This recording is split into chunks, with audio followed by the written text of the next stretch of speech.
disables Aiyuk's situation from becoming and unfolding, how the hell is Aiyuk going to get what he wants when his price tag just went up again? And you could say Aiyuk needs to come to terms with that he's not going to get X from the Niners and he's not going to get a trade to the Commanders. You could say all that if you want.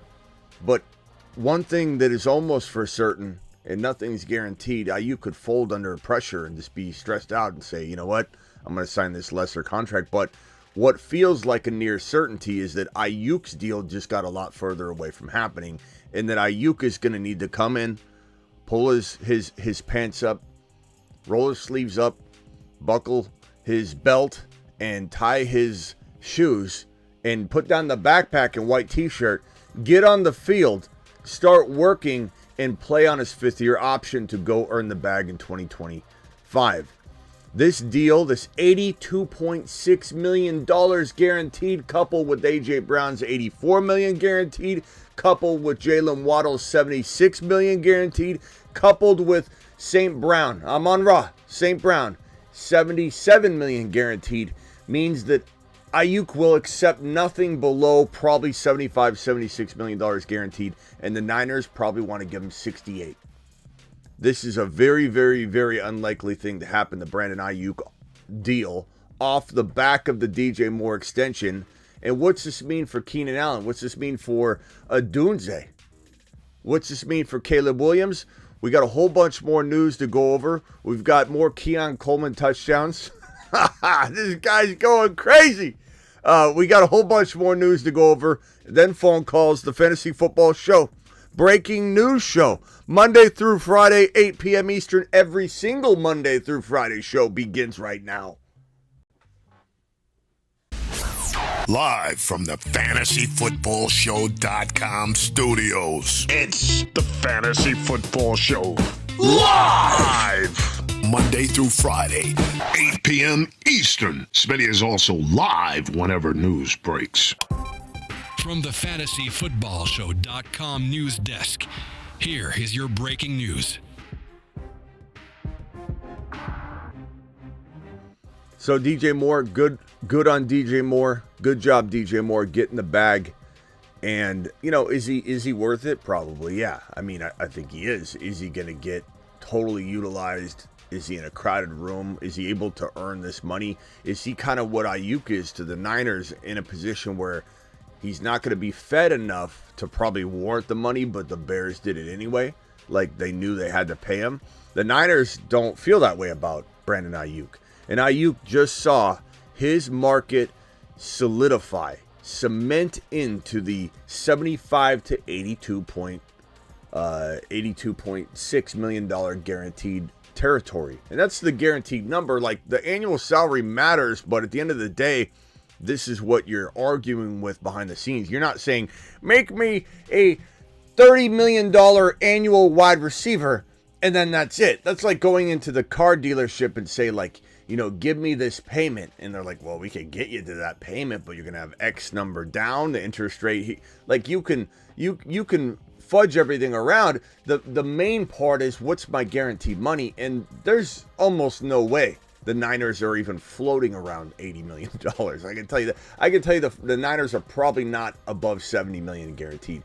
Could they climb up to 70? I suppose, if maybe this makes them feel like, oh, you know what, now we got to, and we don't know how they're feeling behind the scenes. But Ricky Parasol is off the NFI list, back at practice. Like I told you, it's not a big deal. The NFI list is not what you worry about. You worry about the PUP. You don't worry about the NFI list. And even the PUP isn't always a sound the alarm type of situation.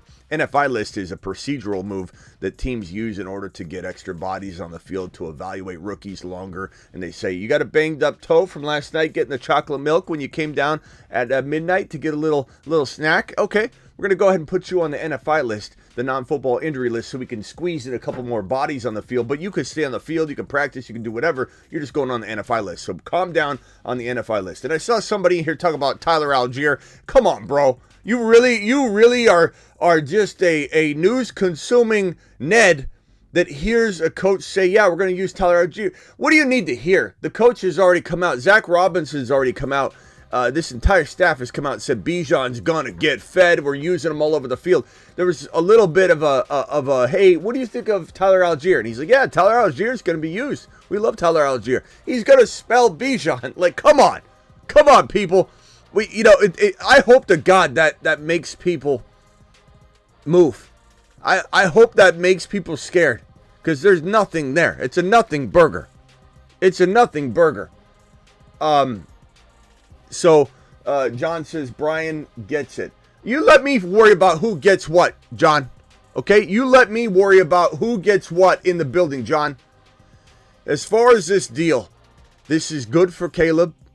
It's not so good for Odunze. Not horrible or a death sentence for Odunze, but it certainly isn't what an Odunze owner wanted to wake up to today. I'll tell you that right now. Why? Because nobody wants their future number one wide receiver to get a slap in the face like this, even though the team doesn't care. The team wants talent. The team wants to surround Caleb with as much talent as possible. And they obviously like what they're seeing with DJ Moore and Caleb together. And so that does make you feel that this rapport is good, right? You know that. But at the end of the day, this is not good for Odunze. At the end of the day, dare I say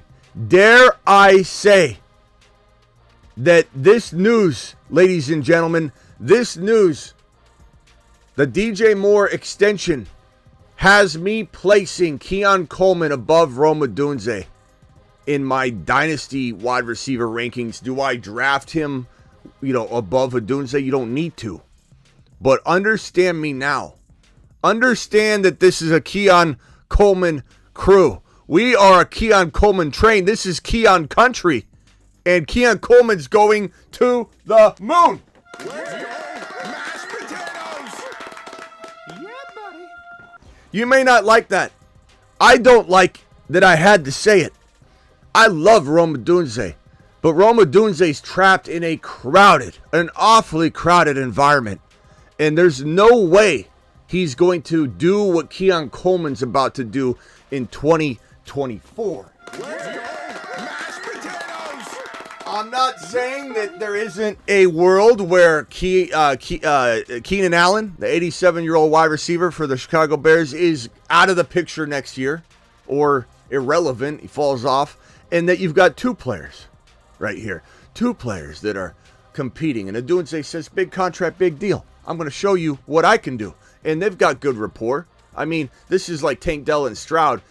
Basically, this is Caleb saying at the draft on the plane. Remember, they got on the plane together. It was really weird, and then they drafted him. He said, I want Rome Odunze. They said, okay, we'll get Rome Odunze for you. So we know that the desire's there, the rapport's there, the likelihood of a good connection all year long is going to be there, but you have a crowded wide receiver room. Odunze is going to exit 2024 not to your liking. He's going to exit 2024 not fast-tracked, not where he probably should be. He's in a very crowded wide receiver room playing for a team that does not know how to develop rookie quarterbacks or quarterbacks at any level for that matter. Caleb's still very much a question mark.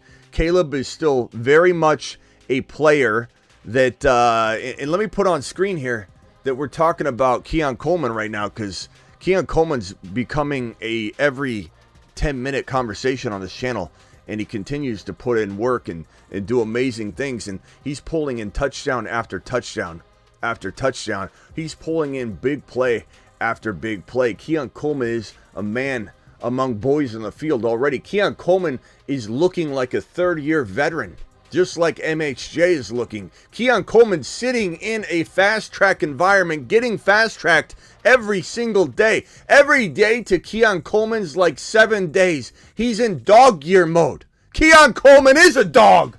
Mashed potatoes. Yeah, buddy. Keon Coleman's a dog. He's living dog years. These are Keon years, and he's in Keon country. And this guy is absolutely lighting up camp. Here's another report. While I get off track a lot, but this is important stuff, and I need to show you what in the hell I'm talking about. Keon Coleman is out there doing work. Look at this touchdown grab today. Okay? Look at this touchdown grab right here. Look at this touchdown grab right here. These are all within like 48 hours. Keon Coleman catches this marvel right here. I slow it down in slow motion for you so you can actually see what in the hell he's doing. Snags this ball with one hand while he's leaning forward, does a flip because what else is he going to do? What about this touchdown grab right there? Oh, wait, that's it? No, wait, that's not it. Here's some more touchdowns. This is Keon Coleman just doing work out there, scoring touchdown after touchdown after touchdown, over and over and over again, sitting in the best fast-tracked environment, the best fast-track environment you can find for a wide receiver other than MHJ. And even then, I'm going to say he's in a better spot than MHJ. MHJ is better, so it's kind of even. I like Kyler. I love the vacated targets in Arizona. I love everything about that for MHJ. I don't know if I would switch them if I needed to because Coleman gets the better quarterback support. He's a little bit lesser talent than MHJ, right? So MHJ gets a little lesser quarterback, but he's the bigger talent. I think this piece of the puzzle is perfect of the wide receiver landing spots. You got MHJ with Kyler, Arizona, great. You got Coleman in Buffalo, vacated targets, fast-track the guy, put him on the map right away. Coleman going to the moon. Coleman is the number 2 redraft wide receiver 2024 over Neighbors, over Odunze, over everybody. Over BT. I love BT, but he's over BT. He's over Leggett. I love Leggett. You don't find many people higher on Leggett than this man right here. But Brian Thomas Jr., all these guys are below Keon Coleman. He's wide receiver 2 in redraft. He's wide receiver 2 in redraft. And in Dynasty, I put him right behind Neighbors. Neighbors is 2. We got to cement him in. We got to be smart. We're not idiots. We know Neighbors is what's up, but he doesn't have a quarterback. He's not outscoring Keon Coleman in 2024. Keon Coleman is him. He's him. Keon Coleman's him in 2024. Keon Coleman is him in 2025. And he's right behind Neighbors. He's now my wide receiver 3. I'm going to be coy about it. I'm going to be safe about it. I'm going to slip into the draft and say, who wants my number 3 overall pick? I might need to move down to get a RB. And I slide down 1 or 2 spots, let the person take Rome Odunze, and I slip in and I say, Keon Coleman, please report to the principal's office. Keon Coleman slides into my number 3 wide receiver slot as a rookie, explodes as a rookie, and becomes an absolute monster in 2024. Keon Coleman slides into 2025 on everybody's radar. People say, oh yeah, I liked him. I knew he was coming, Smitty. A lot of other people liked him too. 50-60% of the entire fantasy football population is throwing shade at Keon Coleman right now. So don't give me that. No one's higher on Keon Coleman than this channel. No one's higher on Keon Coleman than we are. Let's go. We told you. We told you. You didn't tell us. We told you. Get us a coffee. Get us a coffee. Coleman to the mother freaking moon.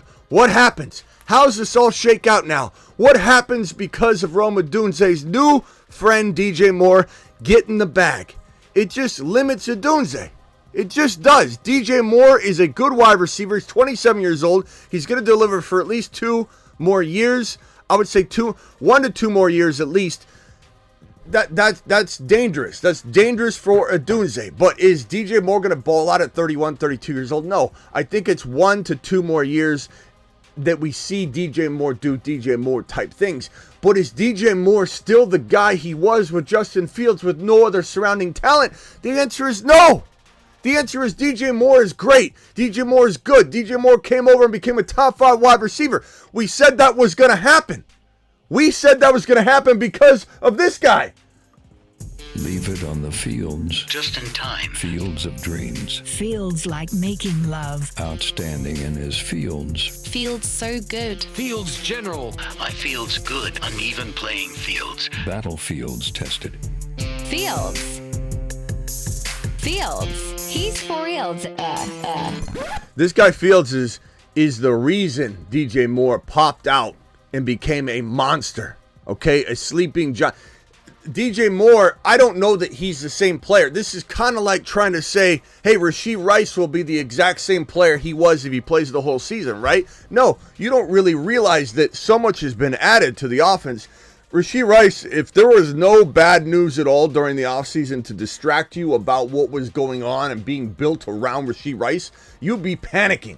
Let's pretend Rashee Rice was a good little boy all offseason. Let's pretend Rashee Rice doesn't even know how to drive. He never stepped in a vehicle. He's been Uber driving all the way to his destinations. He's been a good little boy, hasn't gotten in any trouble, and you get Hollywood Brown in town, you start freaking out. You come on and you say, Smitty, is Rashee Rice going down? And we say, yeah, his stock is on the decline. There's no way he recovers fully from that. Then they draft Worthy. Xavier Worthy, fastest wide receiver in the draft class, looking pretty good right now. Worthy's looking really good right now. In fact, I'm going to say I'm drafting Worthy more than Hollywood Brown, which wasn't the case earlier on in the offseason. I'm a Worthy guy. I'm a Worthy guy now. I'm a Worthy guy. I'm here for Worthy.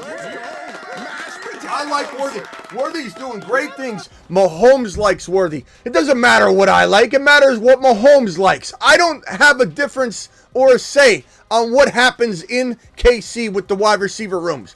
I love Hollywood. Hollywood looks good. Not diminishing Hollywood's value. I'm drafting Hollywood. I'm drafting Worthy. I'm drafting Rashee Rice. I'm drafting Mahomes. I'm stacking those guys in best ball fantasy, underdog fantasy. Links pinned in the live chat. We're going to be drafting tonight on Underdog using code Smitty. If you want to draft with us tonight, hit this link and get 50% matching your first deposit. Do it now. We'll be drafting live. I just dropped the link. It's in the description of the video. We'll be drafting live tonight. And I might just stack myself a little something with the KC crew, the entire crew. No one's saying Hollywood's not good. No one's saying Rice can't be good. But my whole point in all this, we're worthy people, number one. Now we're worthy people. He's worthy. You're worthy. We're all worthy. Grab Worthy.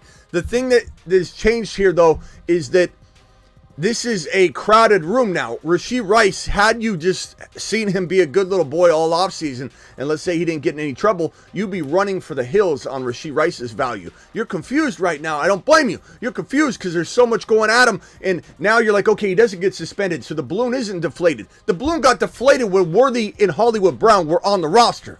Okay? So this whole notion that Adunze or DJ Moore or Keenan Allen aren't going to eat into each other's value is craziness. DJ Moore can't be what he was with Justin Fields. We knew Justin Fields would turn DJ Moore into a monster. And let me just say something real quick. Now that we're on a different topic, we'll come back to Coleman. Don't worry. I'll talk about Coleman as long as I want to. McLaurin. Who here thinks that McLaurin mirrors what DJ Moore was before he was handed Fields? What if DJ Moore got a wide receiver? What if? We sat around, we twiddled our thumbs, we waited, we watched Chicago botch everything, okay? Then they traded for DJ Moore, and we said, oh, they're making some changes. And even I got excited about what was going on. And to be honest with you, I think we were right in terms of the marriage between DJ Moore and Fields and what could have been. But they screwed up. The Bears screwed up. They can't develop quarterbacks. I don't know that they ever will. Doesn't matter who they draft. Thank God they didn't draft JD5. JD5's going to the moon. Thank God JD5 is where he needs to be. And JD5 is about to do what Fields did with DJ Moore. DJ Moore sat around, wasn't used. We started to forget how good he could be. You, me, everybody has forgotten how good Terry McLaurin is. He is DJ Moore before DJ Moore landed in Chicago. He is. And guess what? We're going to see him flourish under the best quarterback in the 2024 NFL draft class. We're going to see him flourish under what is arguably going to be a top 5 QB almost and near immediately. A guy that is probably the best pocket passer in college football coming out the last 10 years. You can laugh at that. You can run your mouth at that. You can say things like he's a running quarterback only. He's too small, Smitty. He says he's 210, and I believe him. He's 210. He's 6'4", 210. Who in the hell are you to say a 6'4", 210 person small? I'm 6'2", and I'm 217. What are you gonna do? What are you gonna do? Get my coffee? You're gonna come over here and tell me I'm small? Go get me a coffee. Jaden Daniels is not small. Now file on in. Come in here a little bit closer. Let's talk about JD5 real quickly. Then we got to get back on track. Where was I? McLaurin, then Coleman, then out to Odunze, and then over to the news. I need a sidetrack specialist to sit right next to me and say, Smitty, this is the breadcrumb trail back to topic. Here we go. Only 4 INTs in 2023. Best pocket passer in college football, period, last year. But your mom, your dad, your grandma, Bill, Karen, they're all going to tell you, he's a running quarterback. He can't throw, Smitty. How about 35 touchdowns from the pocket alone? How about 40 passing touchdowns on the year last year? How about 67% completion percentage on 20-plus yard throws in 2023? Best in FBS history over the last 10 years. This guy's going to be a remarkable distributor of the football. And guess who's catching it? The man named DJ McLaurin. I'm confusing myself. Hello, squirrel. McLaurin's going to the mother freaking moon. So is Dotson. One of the two is. maybe it's Dotson, maybe it's McLaurin, maybe it's both of them. But we have seen this man, JD5, feed 2 wide receivers, and he's an aerial attack specialist. He's not a rookie QB that comes in and struggles to throw for 3,000 yards. This is a rookie quarterback that's going to explode over, topple 33, 34, 3,500 yards. This guy can deliver enough production to make McLaurin go to the moon and to make Dotson go to the moon and to have this offense churning and impressing and doing a Houston Texans 2023 impersonation. That's what might happen. McLaurin needs to be grabbed. Dotson needs to be grabbed. These guys are going to the moon with the most accurate quarterback in the entire 24 draft class in JD5. Maybe one of the most accurate quarterbacks to come out of college in the last decade. You heard me right. He's a gunslinger, and he might be the fastest QB potentially to ever play the game. Oh, Smitty, did you just say it?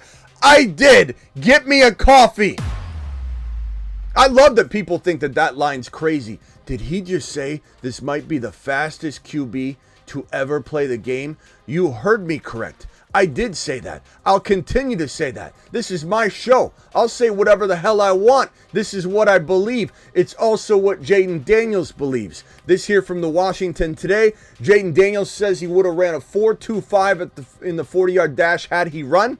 That would have been faster than Mike Vick's number 1 40 time in the history of the combine at 4.33. This man can be that quick. He'll be the best runner in the NFL behind Josh Allen and Jaylen Hurts, and he's going to compete to become that. He'll be a better quarterback on every level over Lamar Jackson. Better than Lamar at running, better than Lamar at passing, better than Lamar at decision making, better than Lamar at practicing, because he's supposedly not the best practice quarterback. You know who's a good practice quarterback? This guy throwing dimes into the net. 2 players, downfield, short field, over and over and over, accuracy contests in practice where it's like watching, what's his face? Curry,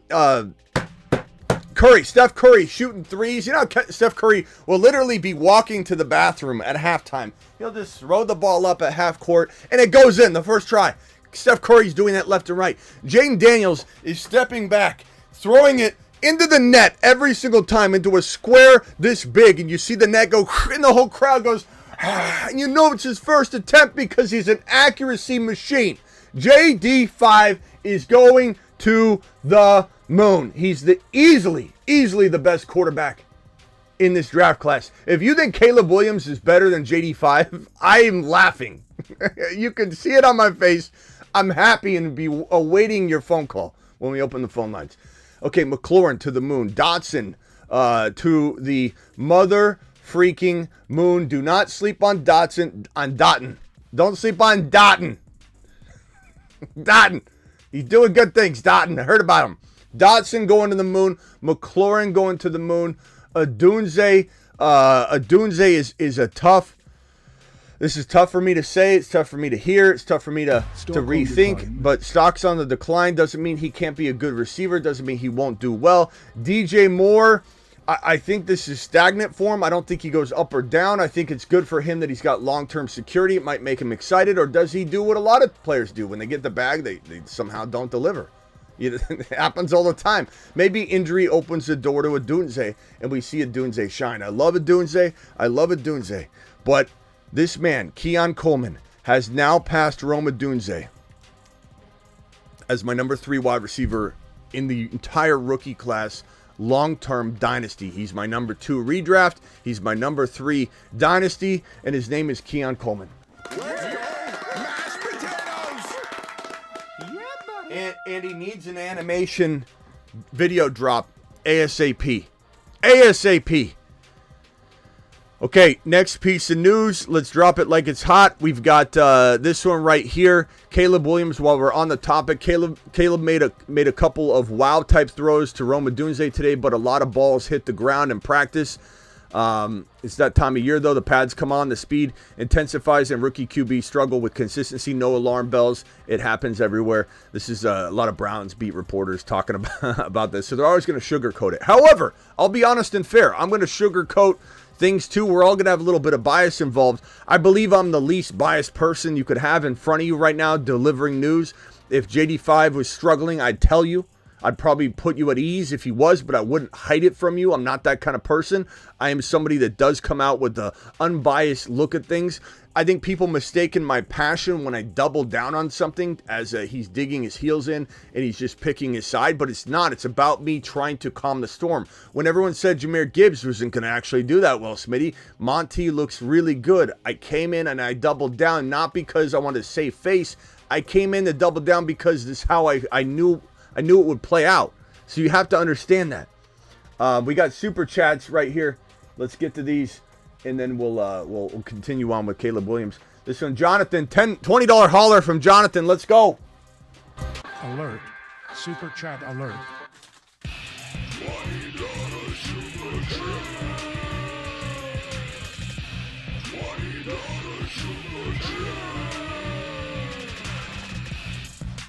It's my boy. My boy Coble coming in strong. Finished the Superflex Dynasty draft with buddies, and thanks for your help, Smitty. Lineup is Anthony Richardson, Brees Hall, Jahmyr Gibbs, Devon Achane, Nico Cup, Jaden Reed Coleman, Keenan Allen, A.D. Mitchell, Kittle, Gino. This is great, bro. This can't be a... Are you serious?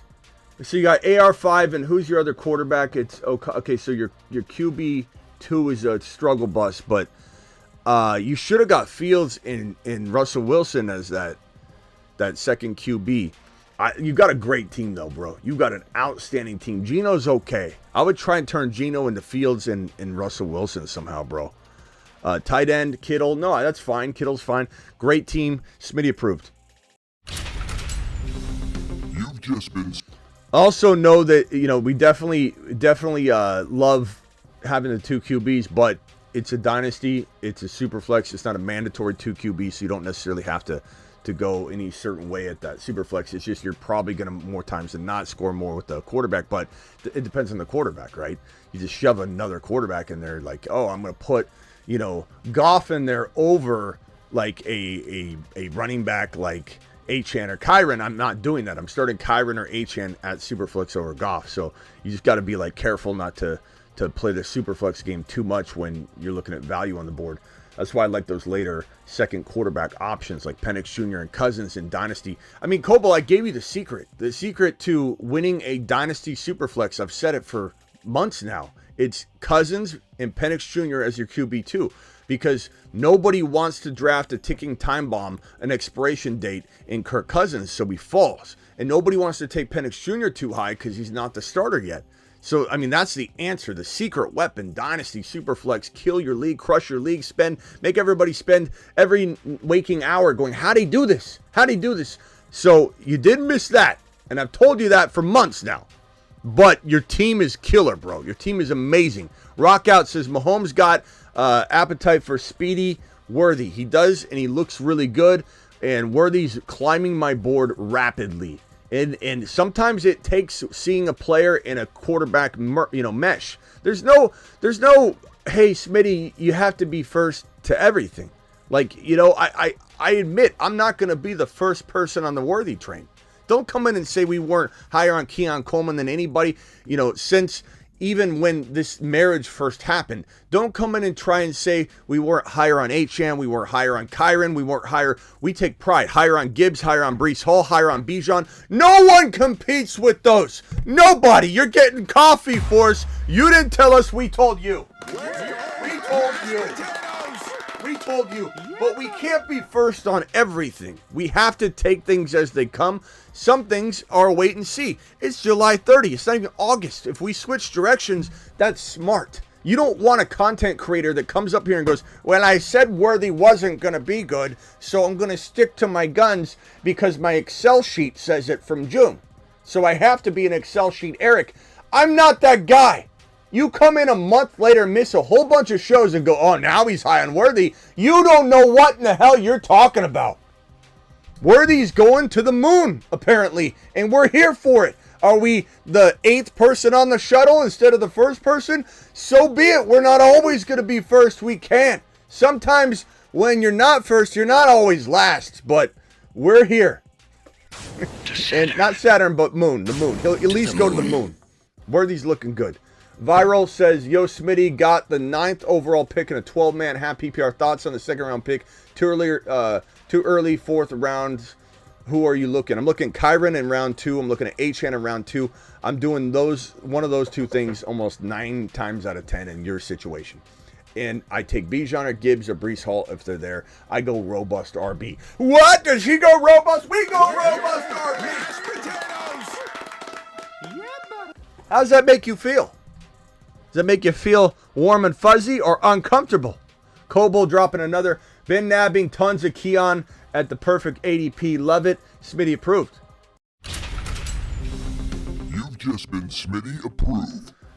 Love it, Coble. Nice work, pal. Nice work. 2 more super chats back to the news. Pile the super chats in. I'll answer them as fast as I can. New to the channel. Love your content. And I have the 1.4. Edward, the content loves you back. In a sleeper 12-man half PPR league, keeping Achane. Okay, so who would you target in first 2 rounds? I'd probably say, look, I love Kyren. I love going early quarterback. I love going with one of those wide receivers like Debo. Is it Dynasty? I just see keeping, so it's just a keeper. I love really the quarterbacks, bro. I love the quarterbacks, Kyren. I love Barkley in a keeper, not a Dynasty so much. I love going robust RB, Gibbs. Those guys obviously are at the top of my list. I'm trying to get Bijan, Gibbs, Hall, or Kyren.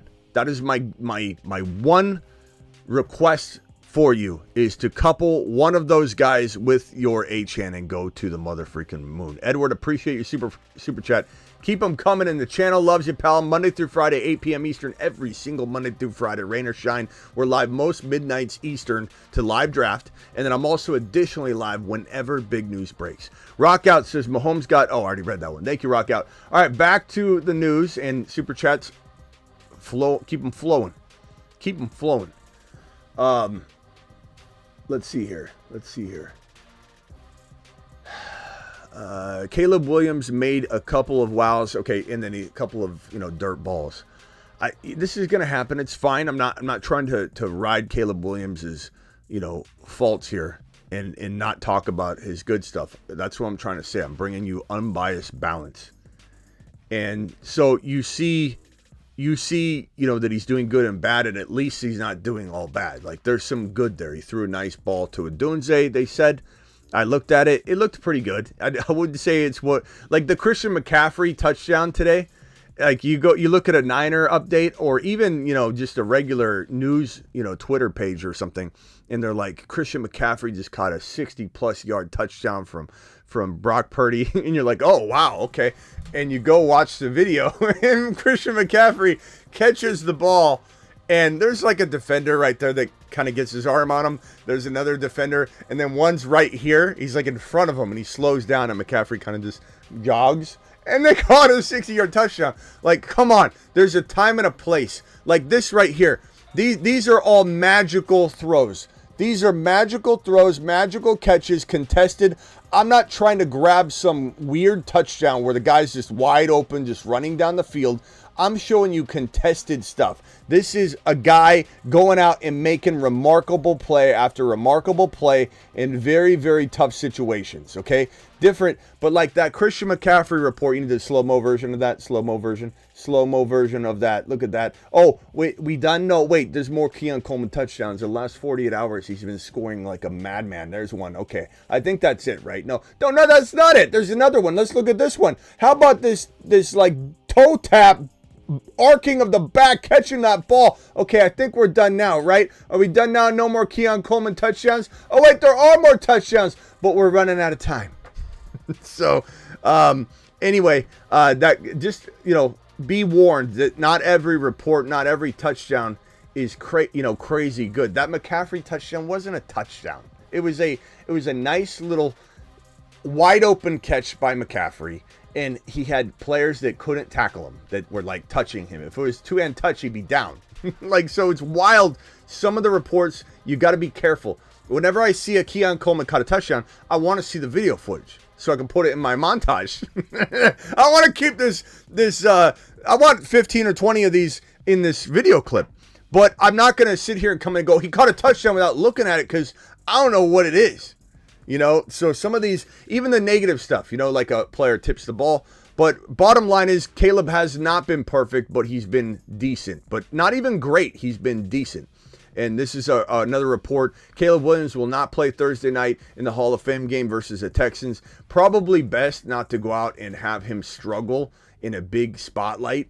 I don't know if his mom can even make the game so that he could proceed to cry in her lap if he plays badly. So they got to be careful with Caleb Williams on this one. They don't want to go out there and shove him out there and have him have a bad game, and that would be disastrous. They're going to play it safe.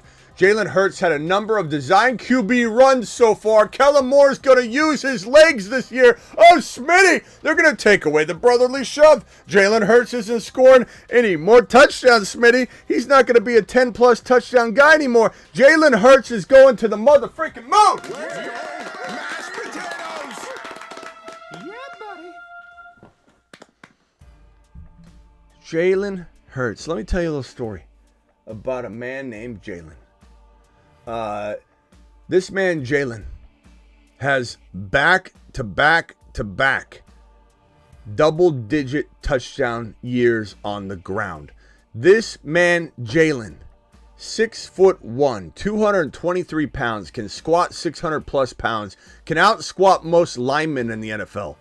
Scored 15 rushing touchdowns right here, 605 yards on the ground, 23 TDs, which will be probably 28 to 32 this year. He's going to throw for 30 touchdowns. 7 more touchdowns he's going to throw this year. So even if this turns from 15 to 10 because of Saquon Barkley, he's going to have yet another. He's going to be back to back doing the quadruple double-digit QB seasons. 4 of them in a row. He's got the second best offensive line, some say first. Second best offensive line in football. He was a top 6 quarterback 6 times at 69% of his games. And he was a top 10 quarterback in 81%. 13 times he was top 10. 13 times he was top 10. This guy is out there doing work. This guy's out there with design plays. He's going to be doing the brotherly shove. I've heard that players have confirmed that the brotherly shove isn't going anywhere. Will Barkley be handed the 3 and 4 touchdown runs? The 3 and 4 yarders? Yeah, probably they'll give him shots at that. When they've got 3 or 4 yards to go, instead of brotherly shoving 3 or 4 yards out like the Eagles have, they'll hand it to Barkley more. He'll get a lot of those. But if they're on the 1 yard line, this is Jaylen Hurts' touchdown. If they're on the 2 yard line, probably Jaylen Hurts' touchdown. It's 4th and 1, 3rd and 1, 2nd and 1. This is Jaylen Hurts getting the brotherly shove again. It's going nowhere. The players, multiple linemen have confirmed. And actually, I have it on good authority. One of them laughed when asked about, hey, is the brotherly shove gone? Because Jaylen Hurts said 95% of the offense has changed. Does that mean the brotherly shove's gone? The offensive lineman said, no, it's still in existence. So they're not taking it away. I'm telling you that, okay? I'm telling you that. You have it on good authority. The brotherly shove ain't going anywhere. Is it going to be a little bit lesser when they can count on the man known as Saquon Barkley? Yes. But design runs for Jaylen Hurts. He's doing big things. And as for Saquon Barkley, look, let me tell you something. We are a big Barkley people here. We are a big Barkley group here. He is a Mars man for a reason. He's on a shuttle to Mars. Mars man. Look at Pop. Look at Pop right there. Barkley. Loads dropping and spinning aimlessly in space. Barkley is going to drop loads all over the field. How do we know that? Well, let me get out my trusty guaranteed money friend right here. Barkley's contract, $37.75 million with the Philadelphia Eagles, holds $4.5 million in incentives. This man gets $1 million if he's a 1,500 yard receiver. 1,500 total yard player. 2,000 total yard player, and they win the Super Bowl. He gets $1 million. He gets $250,000 for having 1,500 total rushing receiving. He gets another $250 if that becomes 2,000 total. If he has 1,000 yards regular season rushing plus a team, the team wins the NFC Championship, he gets $250,000. There's more incentives, but $4.5 million is going to have this man motivated to go out there and ball. Barkley's going to ball. Hurts is going to ball. But I can tell you this right now, Jaylen Hurts, his time inside the top 3 quarterbacks isn't going anywhere. If you want to win a league, you draft Jaylen Hurts in round 3 or 4, depending on your format. You can get away with him in best ball. Let's go over here and look at little Jaylen Hurts and put him in this best ball market, right? 3-4 round turn. He's going to 4.1, 4.2, 4.3. He's on the Saturn man list because he wins you a league. Understand what I'm saying. Bring it in. Listen to the words coming out of my mouth. If you get Jaylen Hurts or Mahomes or Josh Allen in the 3rd to 4th round in best ball, you're winning a league. Do you understand? There's no waiting on a quarterback when you can get a guy that's done what I just showed you, multiple double-digit touchdowns in 3 straight seasons. This is not, it was great value. I love Burrow, but Burrow's not scoring what Jaylen Hurts, Josh Allen, and Mahomes are scoring this year. And you throw in AR5 even. These are running quarterbacks that get boatloads. They get running back production on the quarterback production. You draft this man at 3-4, the Saturn man. The Saturn men. One small step for man, one giant leap for Saturn. This guy's going, Mahomes has changed to 4.8. So I'm going to change this to 4.8. That's a 4.8 ADP. You get Hurts in 4.6 to 4.1 even territory in best ball. You're winning a league at 4.6 or 4.8 for Mahomes. Winning leagues. The Saturn men are no joke. Steele, Kyron Williams, third round in best ball, 2nd round in non-best ball. Hall going at 6, 7, 8. 7, 8, 9, 10. He doesn't belong at 8 or 9 or 10. You're winning a league at 10 with Breece Hall. I've seen him go at 12 recently. 12, 13 turn. You can get Breece Hall and freaking Bijan sometimes goes at 7, 8, 9. Not 10 or 11, 12 usually, but you're getting a steal here. But Breece Hall and Gibbs, you can get Gibbs at 12. You can get Hall and Gibbs at back-to-back best ball, 12 and 13 picks. In non-best ball, they may go a slight smidge higher, but they're still win a league players. Everyone on here is a steal, including this man, 4.6, this man at 4.8. You want to win a league? Draft Jaylen Hurts. You want to win a league? Draft Patrick Mahomes. You want to keep doing the old, but the position's so deep, Smitty. Play that game all you want. Apples for apples. I'm tearing your 2 apart that I'm against my 2. And what I mean by apples to apples is to say, if you give me a player like, where's my Keon Coleman when I need him? Let me write in Coleman here on this so we can do this. If you take my Keon Coleman, who I'm getting in round 6, let's say, and I draft Jaylen Hurts in 4 at 4 point whatever 4.1 and 6.1, let's say. This is where I get Hurts. This is where I get Coleman. You draft a wide receiver here. Let's say you take DJ Moore or you take Zay Flowers. I'm laughing in your face because I have Jaylen Hurts versus your Zay Flowers or DJ Moore. And my Coleman will compete with that player. But guess what? Your quarterback won't do, even though they're good. Won't compete with my quarterback. Apples to apples, I destroy you in that. So don't listen to the don't draft a quarterback early. Don't draft a quarterback early. People, out of their minds. Out of their minds.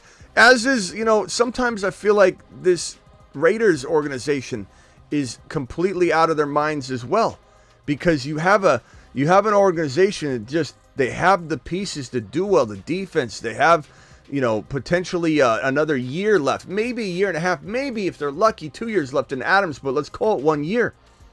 And then we see this team botch and diarrhea the bed on draft day at the quarterback position. And now they're saying, here's Pierce saying, we need to see somebody say, hey, AP Antonio Pierce, I'm the guy.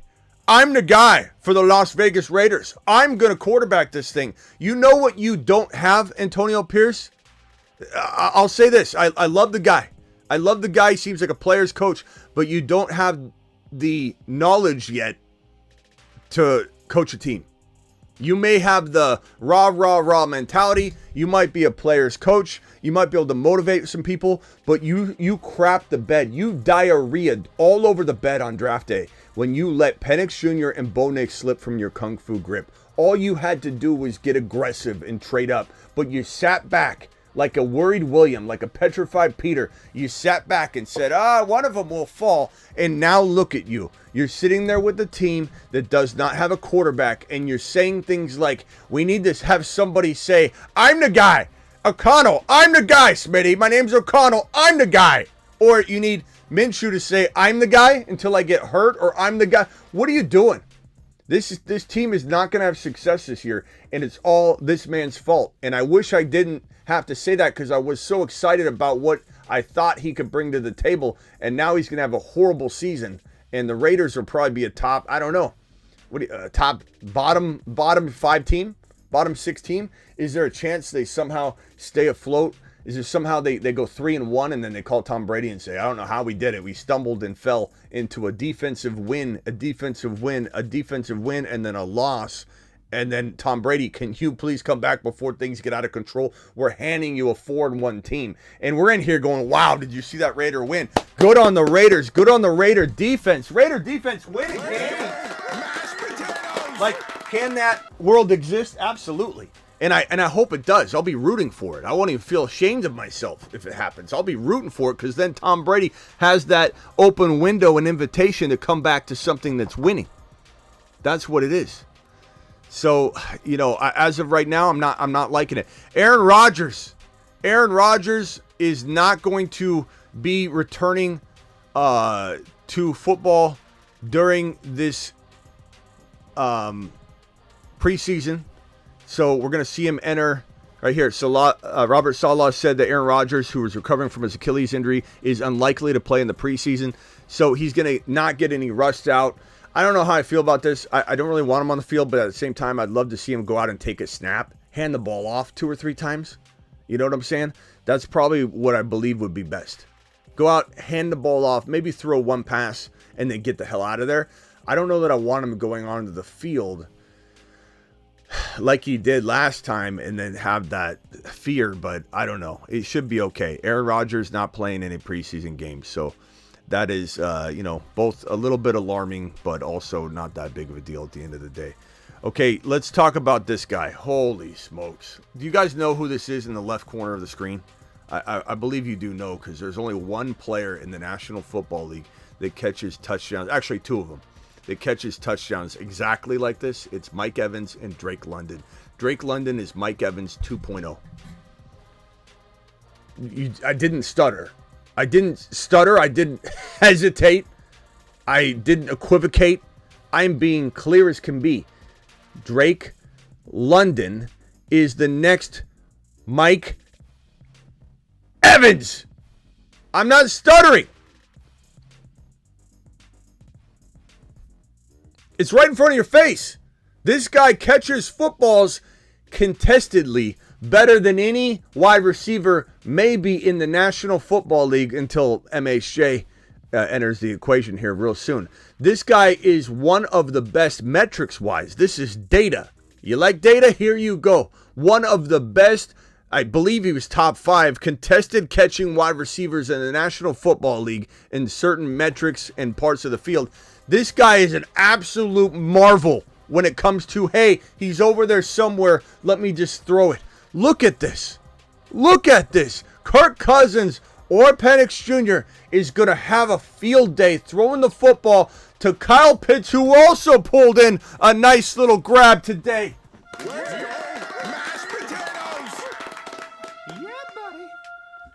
I mean, I don't know what to tell you other than we got to answer these super chats. I'm going to leave London sitting here, relish in everything that is London right there. And look, this team right here, the Arizona Cardinals and the mother freaking Falcons, the Smitty bunch, are going to the mother freaking moon. They're going to the moon. And they're also on the revenge tour, coming for some revenge on everybody.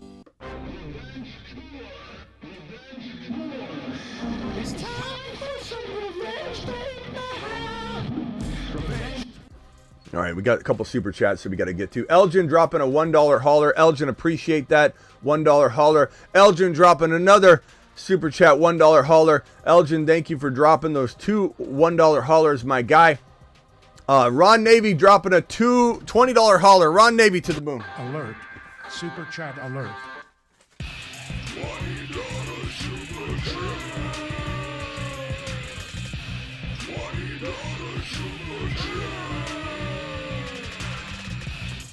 Alert. Ron Navy says, is Price the GM and coach? If then, it's the GM's fault. Well, Price is absolutely maybe in a vulnerable position of saying, like, hey, give me the job, and we don't know what his full control is of the team. And I think you mean Pierce. So Antonio Pierce is what I think you're referring to, Ron. But he's definitely at fault either way. Because if you don't negotiate in full control of decision-making of the roster, then I don't take the job. And if he was like, look, I want the head coaching job so badly, I'll let you make all decisions, then it's still his fault, in my opinion. Could you pin it on a different decision-maker? Sure. But I'm going to blame it on Antonio Pierce because he is the head coach and he's got a job to do. He's got a job to do even if he doesn't have full control, needs to make cases for, we need to get this quarterback. You want me to do my job? Get me a quarterback. And he seems to like the quarterback room he has. But Pierce is definitely at fault, in my opinion, regardless. Elgin says, Smitty, Worthy is the next Tank Dell. We love Worthy, bro. We love Worthy. Worthy to the moon. Worthy's got a similar ADP to Keon Coleman, and they both have the potential to explode. They both have the potential to be the next Tank Dell. They both have the potential to be that guy. And I don't want to hear, oh, Tank Dell was later. I told you about Tank Dell. I think I could decide who is in contention for the next Tank Dell.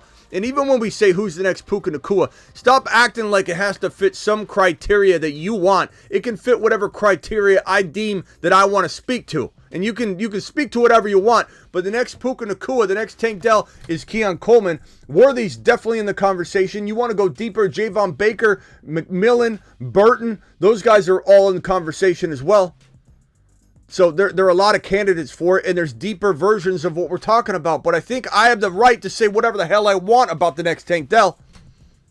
I'm not yelling at you, Elgin. I'm not yelling at the people that constantly tell me, you can't say Keon Coleman's the next Puka or Tank Dell. It doesn't fit my narrative.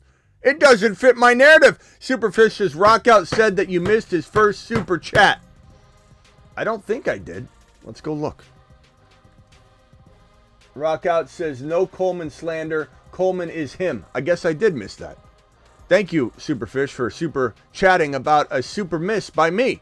Sorry, Rockout. Thank you for the super chat, the second super chat. I think that covers us right now, catches us up on Super Chats. Oh, no, then we got Sean. Sean with a $5 hauler. Hey, Smitty, would you trade a first round 2025 and either Mike Evans, DK Hollywood, or Jaden Reed for Kyren Williams? So first rounder 2025 on either Mike Evans, DK Hollywood, or Jaden Reed. I trade Hollywood and a 25 first rounder in a millisecond. And then if he said no to that, I'd try and keep DK. Mike Evans, I'd trade away because he's older. Jaden Reed, I'd try and keep because he's younger. But yeah, I mean, Hollywood or Mike Evans, I'd throw those guys, into the pool easily. Just make sure you do your very, very best to get Blake Corum, my guy, because it's a combo thing. The best cuff in all of fantasy football 2024 is Corum and Kyren. It makes Kyren Williams a top 1 to 5 running back, a potential number 1 overall running back. That's what the combo does for you. And this combo right here, I get a lot of slander on this, but I don't care. I could care less. I'm here to deliver a product to the best of my ability as I see fit. And I honestly don't really care what anybody else thinks to a degree. When I'm asking a question, when I'm out here saying, hey, what do you think of this? Clearly, I'm in I care what you're thinking mode. But in terms of me delivering a message and creating content for all of you, I don't listen to anybody. I don't care who it is. I don't care who's super chatting, who's asking me. I will deliver content the way I see fit. And this right here, the same way Ron eats steak. You don't like Ron's eating steak? He doesn't care. Ron eats steak too much? Oh, too much red meat. He doesn't give a shit. Just like I don't care what you think, any of you that are mad at me about this combo right here. Smitty, you can't waste 3 roster spots on 1 running back. Watch me. There's no situation like this. Stop running your mouth. There's no situation like this in football. There just isn't. Mostert, Wright, HN, I'm owning all 3. Best ball, draft all 3. Non-best ball, draft all 3. Don't like it? Make you uncomfortable? Did content creator Caleb tell you you can't take 3 spots on 1 position? You're far better off drafting another cuff of somebody. Do what you want. No one's forcing you here. There's no roll call here. This wins leagues. This is special. This is different. This is different than anything we've seen before ever in fantasy football. HN, Wright, Mostert, draft all 3. Don't listen to other people. Kyren Corum, draft both of them. Braylon Allen Hall, Benson Connor, these are the best cuffs in fantasy. Now, Garendo is going to miss some time. So this Christian McCaffrey one, we got to take off the board until we have a for sure cuff. It could be Mitchell. Mitchell might jump onto this board. I'll at least put McCaffrey at some point here, but it no longer fits the bill. We might have to put somebody else in the driver's seat. And I don't know which one it will be. Kendre Miller's gone. There's no Kendre Miller anymore. Kamara goes off the cuff board. He's now standalone amazing. He's not a cuff anymore because Kendre Miller might not even get the job. Kendre Miller's a standalone monster. You don't need his cuff anymore. Irving and White, lower tier. Spears and Pollard, I'd rather just own Spears. It's not a great cuff. Vidal and the LAC running backs, I could give a shit about the LAC running backs. Give me just Vidal. That's why this cuff is not a good cuff. That's why it's down this way. Zach Moss and Chase Brown. Look, Chase Brown's looking a lot better. I would say Zach Moss is the cuff. Let's switch these. Chase Brown's now the starter, and Zach Moss is the cuff. And to be honest with you, it's still a very good cuff, but Chase Brown's the guy. Warren and Najee, it's not required to have one, but it's good to have both. That's why they're a little higher on the list. Lloyd and Jacobs, very important. Tyler Algier and Bijan. Bijan's the most important part. The cuff part's good. It's one of the top 5-6 cuffs you could have, but it's not vital. This is vital. This is vital. This is vital. This is vital. There's no 5 right now. There's no vital number 5. These are the 4 best cuffs in fantasy football 2024, period. And back to this, I have harvested a steak from my steak garden. I think Ron has a steak garden. I think there's steak out in his garden just growing. I mean, I really believe he's got a vegetable garden, a steak garden. I don't know what kind of meat it is, but I think he's growing it. It might be AI. It might be a version of AI and some bio, chemical something. Ron, appreciate you for the 20. I was a $20 hauler, by the way. Alert. Super chat alert. $20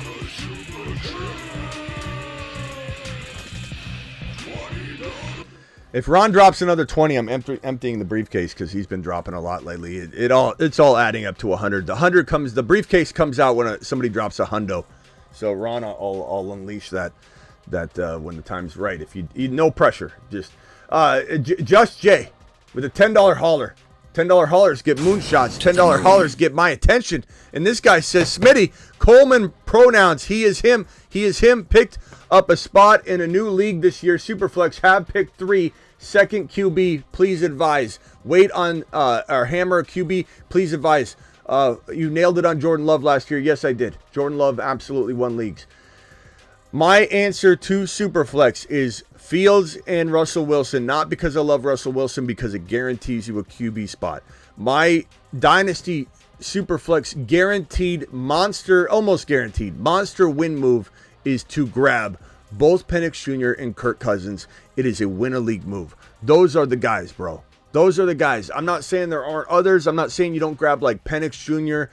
and Fields in a redraft to try and somehow get a second quarterback eventually, and then you roll with non-QBs. That's always an approach.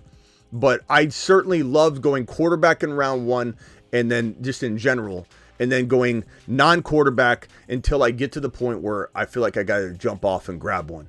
And that's case by case. There's no real line. There's no real way to tell you other than to monitor the ADP. And if somebody falls where they shouldn't in the 4th round, you take them. Like Aaron Rodgers in Dynasty is a great quarterback to grab as well. Rent him.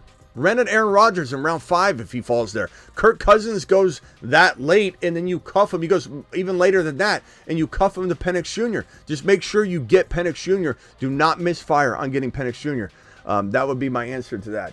And so if you want to call in, Jay, we can also go over it. Aurora dropping a $10 hauler. Aurora to the mother freaking moon. Aurora, thank you for the $10 hauler. Rockout says check your DMs. Rockout, I will check my DMs. I'll go over there and see what you got cooking. Thank you, Rockout. Rockout's dropping some massive, I think some either poetry or a rap for us. Aurora says, Smitty, I have the first overall pick, and I'm taking CMC. I can keep 2 keepers. Hurts for a 2nd rounder, London for a 6th rounder, Kirk for an 8th rounder, AR for a 10th rounder, or Zamir Zeus White or Rashee Rice last round. So Christian McCaffrey, as much as I love Hurts, he's going like in the 3rd rounds here, overpaying. So I'm going to say keep AR5 without a question. That is in the 10th round. That's a steal. London, AR5, CMC. Well, the order, yeah, CMC. So London and AR5 are the easy calls for me, Aurora. It's not even close. It's a fantastic array of players that you get to choose from. And Rockout dropping this little number right here for us, whatever it is. I'm going to be like some rock star. Some rock star. We balling out. In Buffalo, we some rock stars. We be killing, dropping low. That's just how we reload. That's how we reload. Touchdown in your lineup. We be killing this. Thank you. This one yesterday, Rockout's rap and poetry drop was better than any of the other ones. Let me play it. Give me Bijan, give me Bijan. He be going to take over your lineup.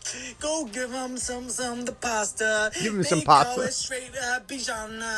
He be taking over. Give him the pasta. Bijan. Appreciate you, Rockout, for dropping the fire.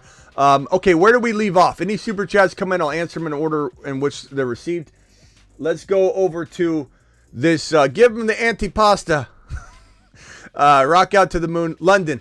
Can we just say real quickly, can we end it on this note? London's going to the moon, maybe Saturn, maybe Mars, maybe Jupiter. We don't know. We do have him on the Mars Man. To the moon. Where's that? There we go. He's on a shuttle to Mars. And Mars Man. While he's up here, not because he's a lesser prediction, but because I feel like mission accomplished. Loads dropping and spinning aimlessly in space. He was going in the late 2nd, in some cases early 3rd. In the beginning of the offseason, we started pumping out the London content. He climbed to like a 12, 13 overall territory in best ball, which was almost too high. We get it. It's tough to draft in there, but at the end of the day, we feel like we succeeded, right? So, he's staying here. He's still a good pick. If he goes, like, let's say at 14, 15, he's still a value. I think he's still a value at 14, 15, 16 overall. He goes in best ball late second round, or non-best ball late second round. Best ball is only where it gets complicated and why he's on the Mars, like as if he landed already, a mission accomplished. I don't want to take him off because we called that. We called it. His value rose. A lot of people took advantage. But I think he's dropping a little bit. He's dropping to like 14, 15. It's things like this that might kick his value back into gear. But this right here, this is a man playing amongst boys. This is a guy that could score 12-plus touchdowns in 2024. London could score 12 touchdowns in 2024. Understand what I'm saying? And you can get him in the second round. You need a wide receiver 1 and you went RB in round 1. This is your guy. This is your guy. This is a steal anywhere inside round 2. An absolute steal anywhere in round 2. This note here by Benjamin Albright says, if you notice this second line right here, well, first of all, the first line says estimate truck sticked Omar Brown. Nice highlight. But this second line, Javonte is clearly running back 1 out there, in his opinion. And so, look, Javante's been gaining some momentum on this channel the last handful of shows. And we're liking him. The last week or so, we're starting to like Javonte.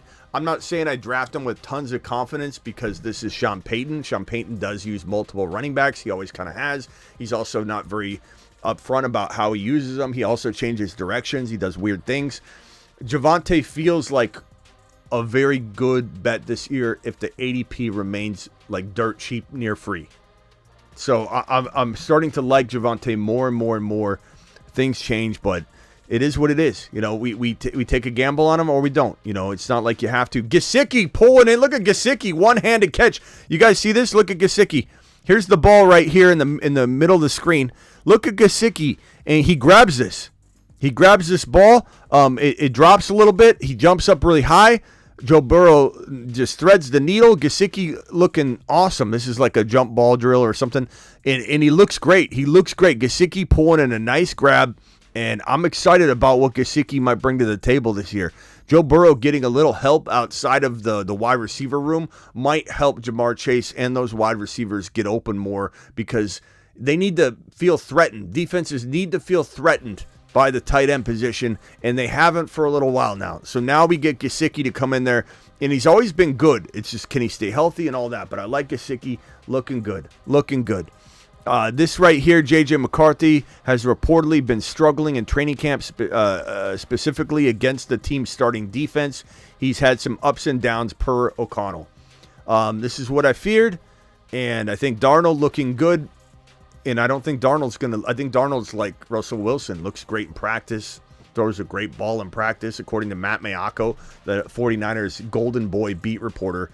Matt Mayako said that Sam Darnold threw the best football that's ever – the best like spiral and good-looking pass. Not he throws further or he throws as a thrower, but he says he throws the best football. Matt Mayako, the Niners beat writer Golden Boy, said that Sam Darnold throws the best football in 49ers history.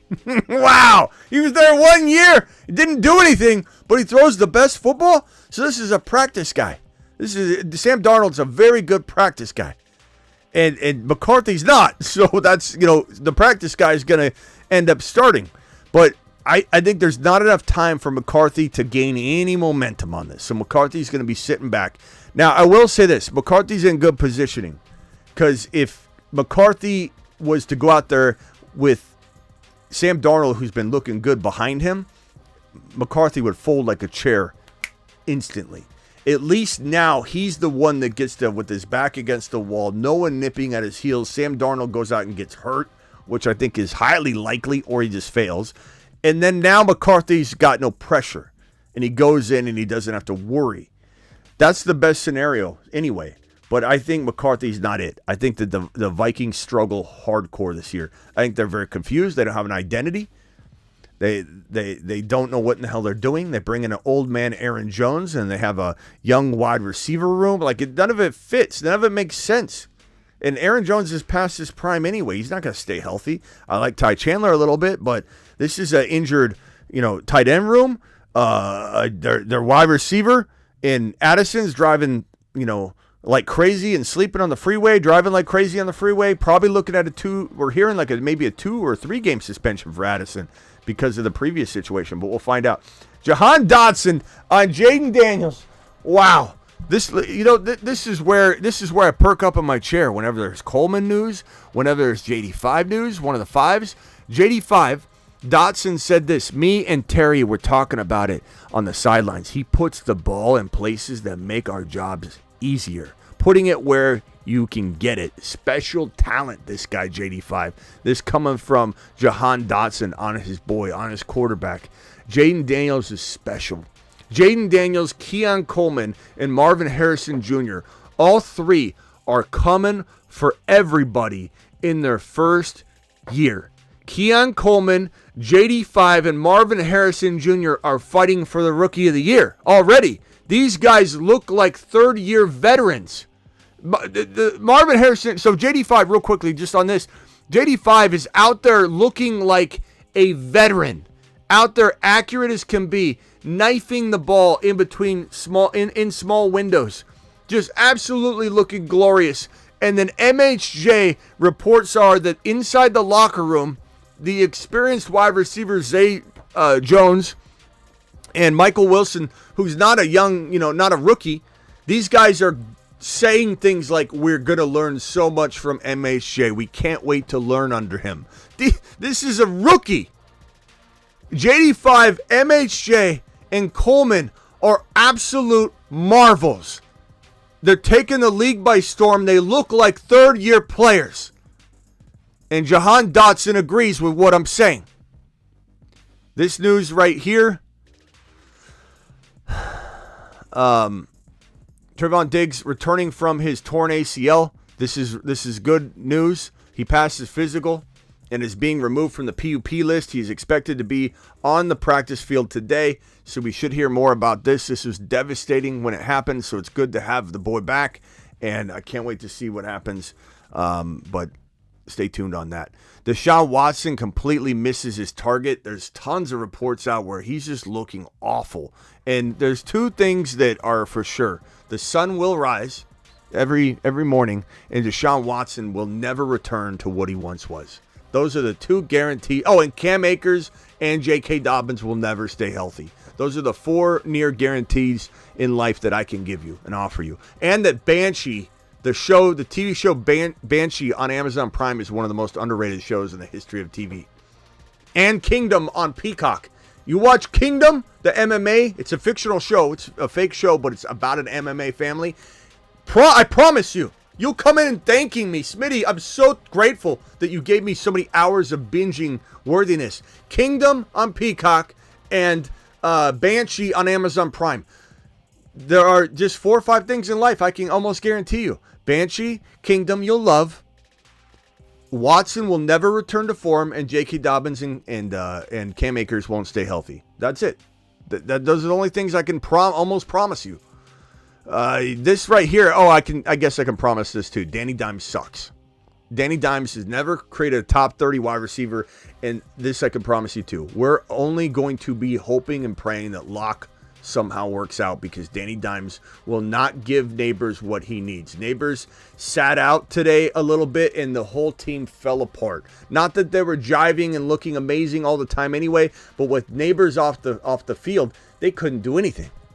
So we'll monitor Neighbors to see what's going on with them. I don't think anything's a big deal with Neighbors, but we'll monitor Neighbors and why he sat out some and to see how he's doing tomorrow. But Daniel Jones, 3 of 7 passing through the first 3 sets of team drills. Couple of bad underthrows, one behind Slayton, a short route to the outside. It's been pretty ugly. We'll see if he can get going before practice ends. Why people even, if I was a beat writer for the Giants, I'd just quit. Like, what are you doing? How are you even optimistic at this point? Like, I think he's going to get going. You see people in the comments, relax. It's just, they don't have pads on. There's no contact yet. Relax. What do you mean relax? Nothing's going to change, bro. Nothing's going to change. The Giants are the worst team in football, and they have the worst GM in Joe Shane I've ever seen in my life. This guy shouldn't be operating a car wash, let alone being the GM of an organization. Joe Shane couldn't do my laundry. Joe Shane, I wouldn't let Joe Shane deliver my Uber Eats. This guy's an absolute imbecile. And he's running this entire operation. The owner walked into his office during the Hard Knocks episode, and if you haven't seen it yet, it is a debacle. I would fire Joe Shane off of that footage alone. You're an incompetent GM. And the owner walks in and sits on his table like an elf on the shelf. And he's like, what's going on with Barkley? Oh, we're about to let him go. We're going to let this man go. And the owner says, I sure hope he doesn't go to the Eagles. I'll lose sleep at night. I won't be able to sleep at all at night. Don't worry, I'll take care of it. I'm Joe Shane. Well, guess what? You have the worst team in football. The worst team. This is the number 1 overall pick in 2024. They haven't traded their pick away, have they? Give me. What are did the Giants have their own pick? Travis, check it out for me. I know Ziggy. Did the New York Giants have their own 2025 draft pick? Let's just confirm. He doesn't know. Yardbarker.com. New York owned the 6th pick of the first round. Ziggy, you're off, Ziggy. We'll have Ziggy confirm or Human Ziggy or Travis. God, man, this is the worst organization. Worst Ziggy off. Who's worse, Joe Shane or Ziggy? No Russell Wilson in 7 shots, and Justin Fields looks the best he had. Looks the best he has had. He's looked all camp in the period, capping it off with a designed run to score. Offense wins 4-3. Faked the handoff to Warren, then ran it to the right. Fields looking remarkable, as predicted on this channel. Your boy put on the board, I believe it was in May or April when we started the bold prediction board in the box. One of the only things I wrote, the only thing I wrote so far, I need to write more things in there, was Fields would start week 1. And we've had a lot of other people come in and say, yeah, Fields starts week 1. We've had a lot of bold predictions relating to that. Fields is a glorious pick. Don't sleep on him in 2024 as a draft selection, as your backup quarterback, your third quarterback, especially in best ball. He's a great third quarterback. Jaylen Hurts. Seen a lot more play action rollout with Jaylen Hurts in the red zone than we're used to seeing. Oh, my God. Like, let's talk about Hurts again, because I forgot to report on this. I had it at the bottom of my list. Not only are they doing design runs, and there's a lot going on with Jaylen Hurts, a lot more play action rollout. Let me tell you something about Kellen Moore. You might think you know a lot about Kellen Moore because a Niner fan made fun of him or something. That's like a Niner fan makes fun of Kingsbury. Niner fans hate Kingsbury. They hate the Cardinals. They hate everybody. Niner fans hate everybody.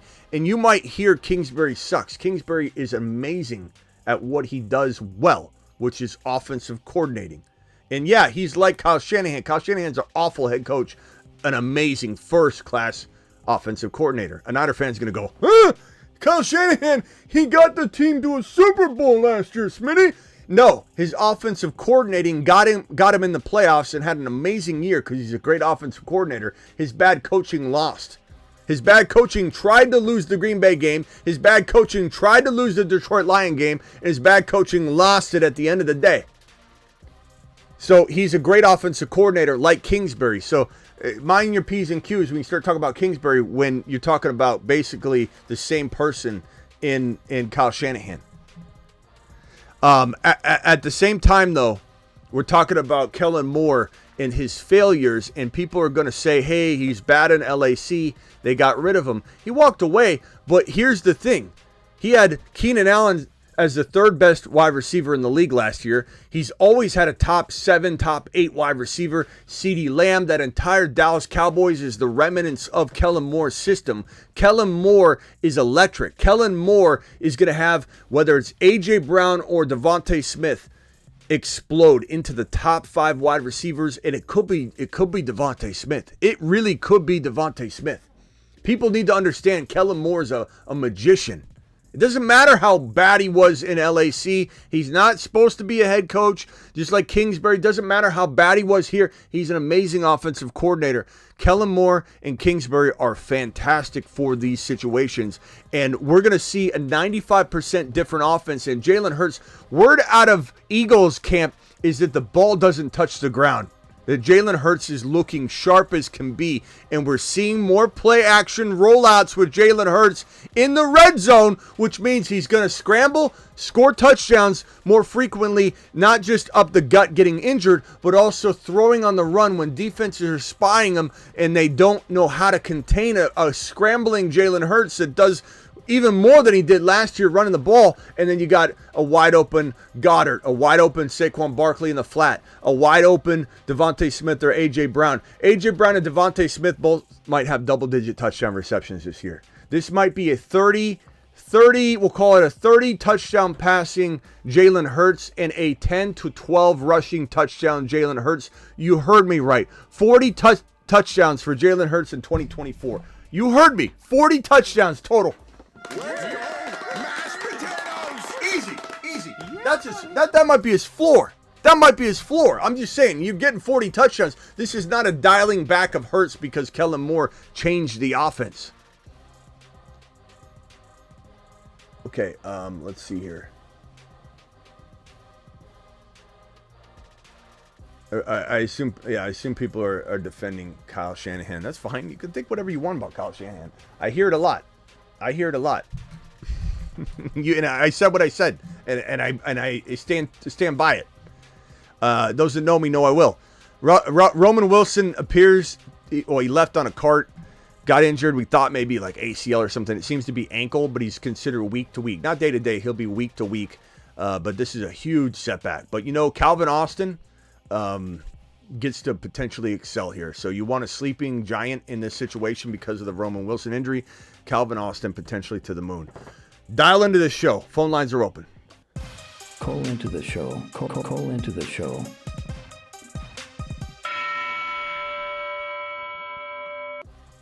Yeah, Hurts. Look, here's Hurts' his numbers from last year. So he had 23 passing touchdowns last year, plus the 15. That's 38 touchdowns. I think he has, we'll call it 43 total touchdowns in 2024.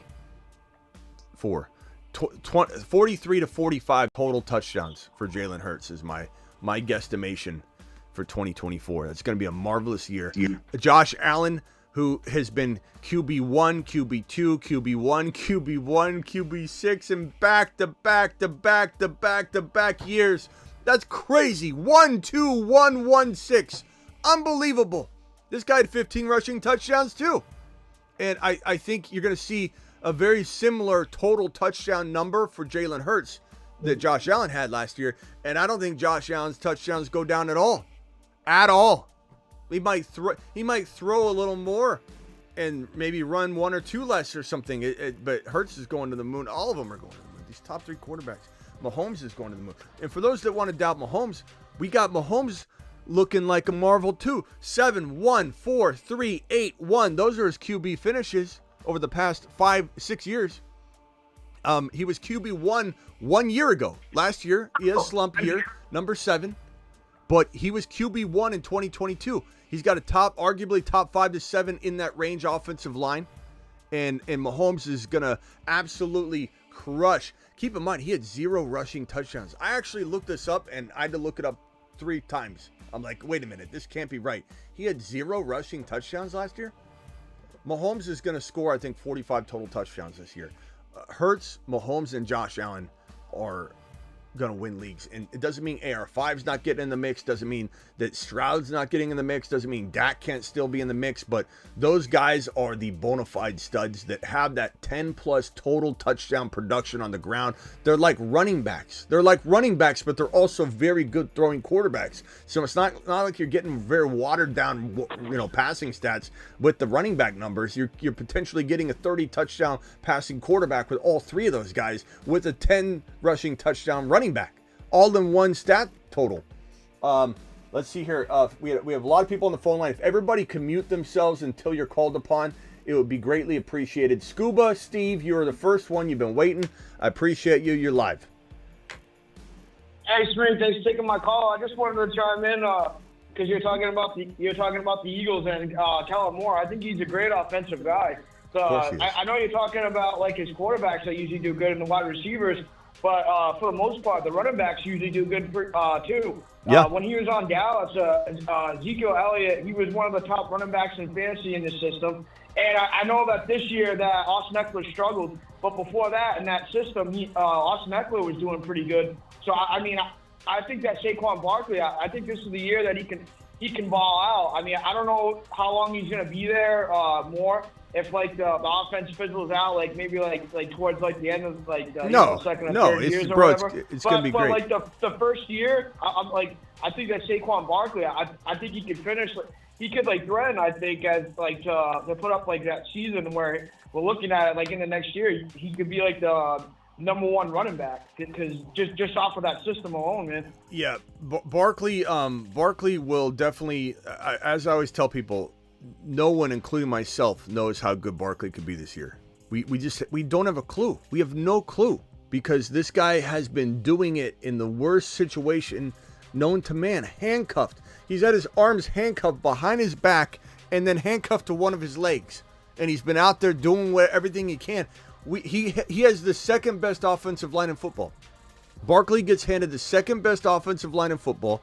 He's got an offense that makes it impossible to focus on him. Like, think about it. As a defense, your primary objective is Jaylen Hurts. Where is he at? Especially if he's scrambling outside the pocket more like Kellen Moore, like this report I just read to you. If Hurts is all over the field, if he's running left, running right, he's constantly on the move, you're spying him. You have a whole defender focused on him. You have wide open rushing lanes for Barkley. Barkley's going to get delayed handoffs that are going to go 14, 15 yards downfield. Barkley is going to be a top 3, top 4 contending rushing title guy, and he might be top 3 in touchdowns and top 3 in rushing yards. And they're going to throw to him a lot because Kellen Moore throws to his running backs. This is not something where it's like, hey, Jaylen Hurts doesn't throw to his running backs. That's not true. He does want to throw to his running backs. The offense hasn't necessarily been keyed in for that, number one. And number two, it's not like he had a player that he has now on Barkley. He's going to trust Barkley. This is kind of like think about it from this perspective. If Hurts drops back, right? He drops back and he has the option to throw it to Swift, who was very inefficient. Even though we called him a moon man and he did very well and he earned that right, he's a total avoid in 2024. Total avoid. Injury prone, crowded running back room. The team doesn't even need him anymore. They signed him before they drafted a Dunze and brought in Keenan Allen, so they had bare bones offensively. Now he's an afterthought. But he's not near the running back Barkley is on any level. And he's a receiving guy, and they didn't even want to throw to him. But Kellen Moore is going to throw to his running backs. Barkley's going to get way more receptions than people understand. But he is going to be contending for the rushing title and contending for the top rushing touchdown number in the league. I think Bijan probably is number 1 in the NFL in total touchdowns and probably total rushing and receiving yards. I think Kyren maybe leads the league in rushing yards, or Barkley and Kyren and Bijan might be in there. You're going to have a lot of people in the mix. Breece Hall could even be in the mix. But Breece Hall and Bijan will be those total yard monsters. Gibbs, a total yard monster. Achane, a total yard monster. But Barkley and Kyren will be trying to win the rushing title and trying to win that top number for rushing touchdowns in 2024. And I think both of them are going to take it by storm. Hold on, Scuba. Hang right there. Mute yourself if you could. Ron Navy, you're live. And then I gotta do these. What's up? I'm waiting for the case to empty. The what? Case. You said you'd empty the case. Did you drop another one? And that's for you to find out. Because you always miss them. Let's see here. A long time ago.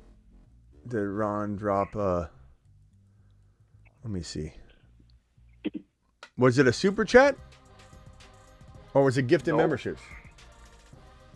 Mm-hmm.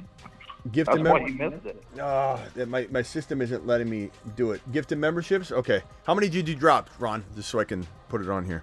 20. 20. Ron, 20 gifted memberships. Where's my cakes? Damn it, Ron. I'm kind of happy, kind of not, because now I'm gonna have a lot of cleanup here. $50. Give me $50, holla. Right there by the river, Smitty. Give me $50. Oh, yeah. Damn it, Ron. Yeah. Everybody thank Ron if you got a gifted membership from Ron. Ron emptied the briefcase. He dropped essentially $100 basically right here, just dropping loads all over. Let me get these 3 super chats out of the way real quick, Ron. Smitty, can you play Rock Out DM from the start, please? Give me Bijan, give me Bijan. He be going to take over your lineup. Go give him some the pasta. They call it straight Bijan. He be taking over Bijan in the game. He be going to take over your lineup, scoring touchdowns. That's how we do it. There you go, from start to finish. We might need to make that the $50 or the $20 hauler. I don't know. Thank you very much for dropping that. Who asked for that? That was Joel. Joel, thank you. Young says Chase Brown is starting over Moss. Really? As of right now, Chase Brown is getting more work as the first team running back. And yeah, it's looking like he's very, very secure right now in that. It's probably going to be a committee to a degree, and Zach Moss has had some good moments for sure, but it does feel like Chase Brown's there. And when you really think about it logically, he knows the offense, man.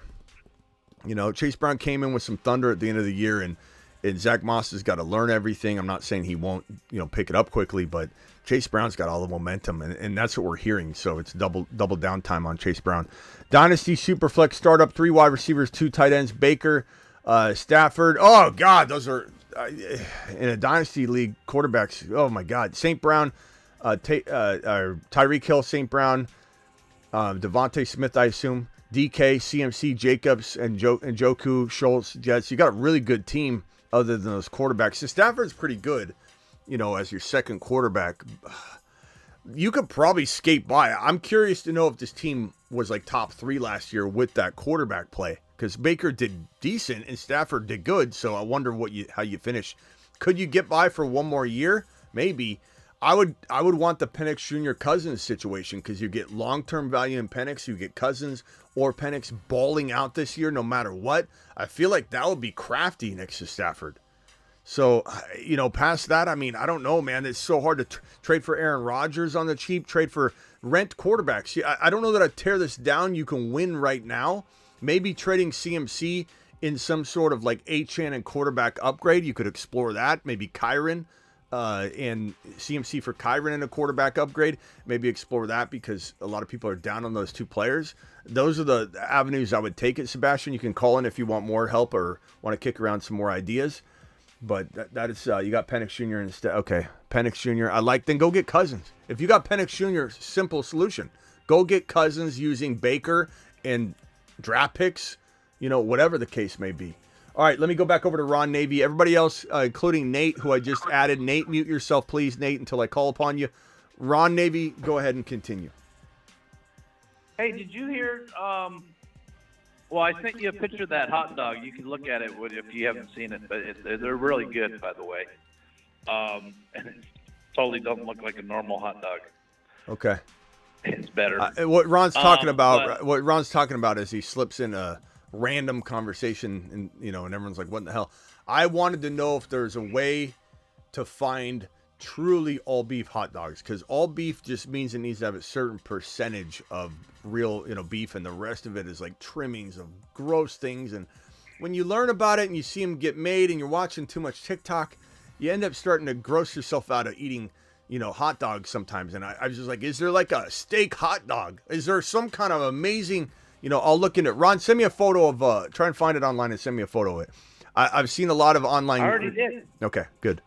All right, hit me with some of this news. What are you feeling on the field situation?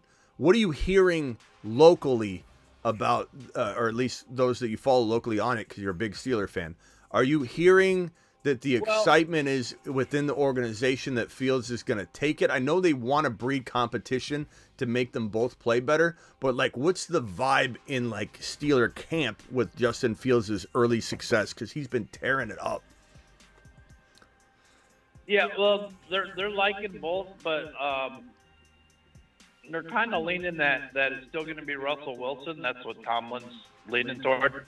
And I guess he's been working afterwards. He's been getting Freiermuth and Pickens and getting those guys together and going through some stuff, just them after practice later. So he's been building some rapport with them after practice. So, Yeah. Well, I don't know. Yeah, Fields has definitely been taking advantage. Fields threw a dime, and then he faked the dime. He faked to the left Faked the after dime. he threw the dime.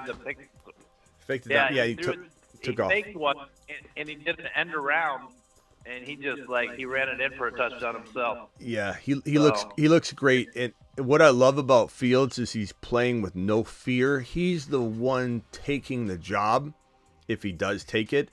Russell Wilson's petrified. And this is exactly what could have happened, though, to be completely honest with everybody. If Fields was the anointed starter from the beginning and Russell Wilson was sitting back, then Fields might trip up and not, maybe build his confidence up, because he needs to build that up. He's broken, as I tell people. He's not some gold, that you found and it's going to absolutely be worth triple the value. You don't know yet, but everything we're seeing is exactly what we wanted to happen. And I'm still okay with Russell Wilson starting week 1. It will not be a failure because we never needed that to happen. It wasn't guaranteed. We predicted it for some, part fun, part I really think it could happen. And it's happening right in front of our eyes. It's almost happening.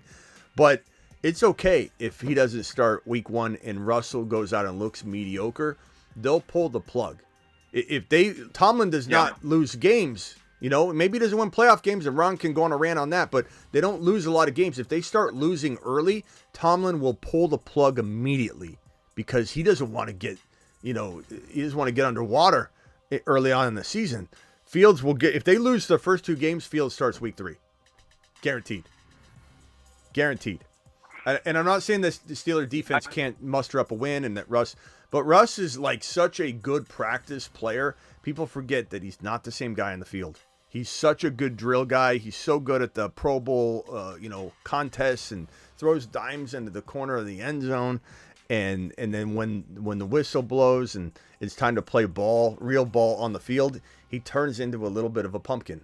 And so I have a feeling Fields is going to take the job. You got also going to remember, though, too, that even though we know Chicago can't develop quarterbacks, but Steelers haven't really been able to develop quarterbacks either. That's my biggest concern.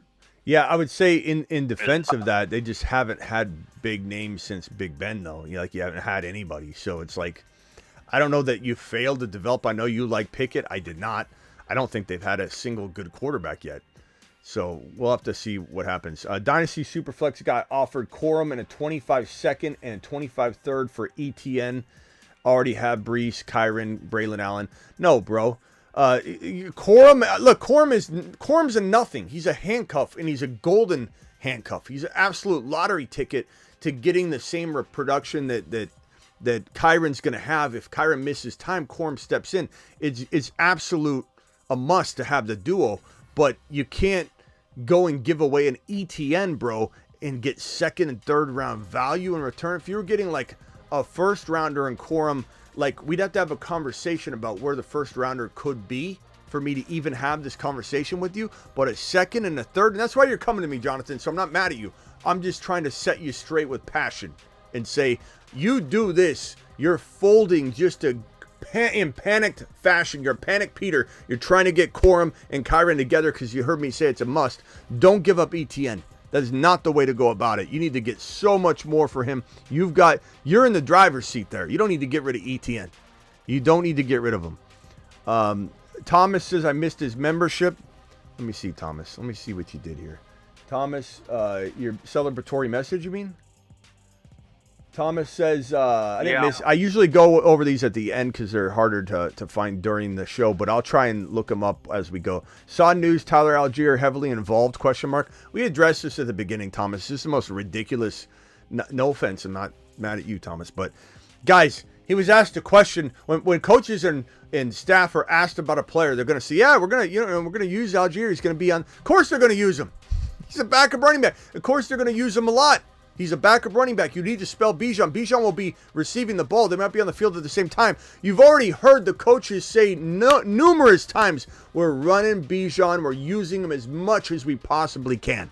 There's nothing here for anybody to even eyeball emoji this. No offense, Thomas. But to eyeball emoji this or to even worry at all about a comment made about Tyler Algier when this staff, and I know everyone's traumatized, but relax.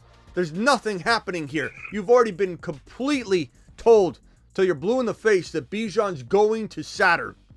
Don't worry about it at all. It's a nothing burger. Absolutely nothing. He's a good cuff. That's why he's on the cuff board. That's why we got him right here. He's inside the top 5-6 cuffs in football. Just because if Bijan were to go down, or let's say you got a Bimageddon, you get struck by injuries, you could shove Algier out there for 5-6 points maybe. Like he's definitely going to spell. 24-month membership. That means B-Man got a Saturn emoji. Congrats on that. Smitty to Saturn. You to Saturn, young man. You got a Saturn emoji. Appreciate you. All right, Ron, hang tight unless you got something real quick. Gifted 5 membership. Who did? Coble. Coble gifting 5 memberships. Coble, appreciate you, my guy. Coble to the moon. Let me go over to Ron real quickly. Unless you got something small real quick, I'll come back to you. Oh, no, I'm going to let you go because you're filled up, so I'll talk to you later. All right, go harvest some steak. Later. All right, later. Aurora, you're live. Yo, Smitty. I've been listening. My schedule has been hectic, but first time calling in a couple months. Thanks for all the content you've been giving. And I super chatted. I just wanted to follow up on that because we've been talking about Hurts here. So I messaged about the keepers, and you said take London for a 6th and AR for a 10th. And I agree with that. I was just going to mention, though, with the Hurts, a second is, very pricey. It's at the end of the second, though. But there's 20 keepers in the league, so the ADP shifts a little. And with all this talk with Hurts, I'm of the belief that there's no quarterback in the league with a better situation than him. You're right. That's all I'm mentioning. You're right, but what pick do you have, bro? I'm first overall. There are 10 teams, so Okay. I'll be 20th in the second round. So you'd be writing Hurts into the first overall pick, right? If you did keep him. Yeah. Well, Hurts will be at the end of the second. So Okay. my second Okay. round pick. So you have the last pick in round 2, and you're saying you. Yep. Okay. Who's going to be there in round 2? At the end of round 2, name off about 5 or 6 likely players. I would probably, it depends who people are keeping, but I would say Mike Evans. I would say probably around, it depends. See, that's the thing. We don't know who's keeping Like who. a McBride? Like a McBride, maybe? Sure, yeah. McBride's going to be there. Okay. There's going to be a lot of depth in terms of starting caliber, Like a immediate Debo. impact. A Debo. Is there a shot you could get an Achane or a Kyron, or is that out of the question? I would say Achane might be tough, but I would say it's probably going to be around people like Pittman and ETN and guys like Jalen Waddle. I would say they're pretty comfortable being there. So what you got to ask yourself, bro, is when you write Hurts into your second round pick, you are basically giving away ETN, a Debo, a McBride. So you got to ask yourself, how close is AR5 to Hurts? And while I love Hurts, Hurts is a monster. AR5 is also a Mars man. Like AR5 is going to Mars this year, and he arguably could be the number 1 overall quarterback in fantasy football 2024. That's not out of the question at all. So the thing I would say to you is you got to remember that it's not about value of Hurts in round 2 because he's a good value. It's about, at the end of the day, you're giving away. Would you trade Hurts for McBride and AR5? Would you trade Hurts for AR5 and ETN? Would you trade Hurts for AR5 and Debo? And it's just such a more dangerous combo. AR5's totally Biaggia, call back. Biaggia, I'll throw you to the front. Call back real quick. He hung up. So I'm gonna say take the AR5 route. Okay. Yeah, no, I think that makes sense, especially the way you put it with the trade, because I would definitely rather take some guys like perhaps like Mike Evans or whatnot, DJ Moore. So yeah, okay, sounds good to me. Yeah, but I mean, hey, what does the chat think? Chat vote. I mean, I love Hurts, I love him, but AR5 is on a lot of people's short list to be potentially the dark horse QB1. And so you if you can take your second rounder and nudge it up a little bit, and you turn this into AR5 and Kyron or Achan, either one, then all of a sudden, bro, this is a lambasting. So I don't know. And I have London for a 6th rounder, which I'll keep. And the first 2 rounds you can't keep from the rounds that have been drafted last year. So like I have CMC and CD Lamb and all of those guys available. So all right, bro. Nasty first 3 players. Yep. All right, man. Later. All right, let's go. Smitty. Yeah, let's go over to TM42, then over to Nate, and then over to Disagreeing Carl, and then back to Scuba unless Matt Biaggia calls back in. Go ahead, everybody, keep yourself muted. Oh, and then Bruce, TM42, you're live. Yo, what's up, Smitty? Just had a question about Ramondre Stevenson. I seen a tweet about how his offensive coordinator is running his favorite scheme in college, and hopefully if Drake May turns out to be something, maybe it'll bump his value up. Just wondering, what's your opinion on him? Yeah, we love Stevenson here. He's on the Moon Man list, I believe. Let me punch it. The Moon Man. There he is. Dropping loads in outer space. So, there's a lot of upside here. There's some risk involved, but the thing that I always circle back to when it comes to Stevenson, bro, is a very logical way of breaking this down, okay? Who's the best receiver on the New England Patriots roster? Ramondre Stevenson. Could it be Javon Baker? Could it be Polk? Could it be Demario Douglas? I mean, I guess, but this is the best hands. These are the best hands on the team. This is also probably the most experienced wide receiver on the team, and he's also the safety net mechanism for the offense to check down, and he's also game script proof because if the Patriots are down, they're throwing 5-6 receptions his way in the second half.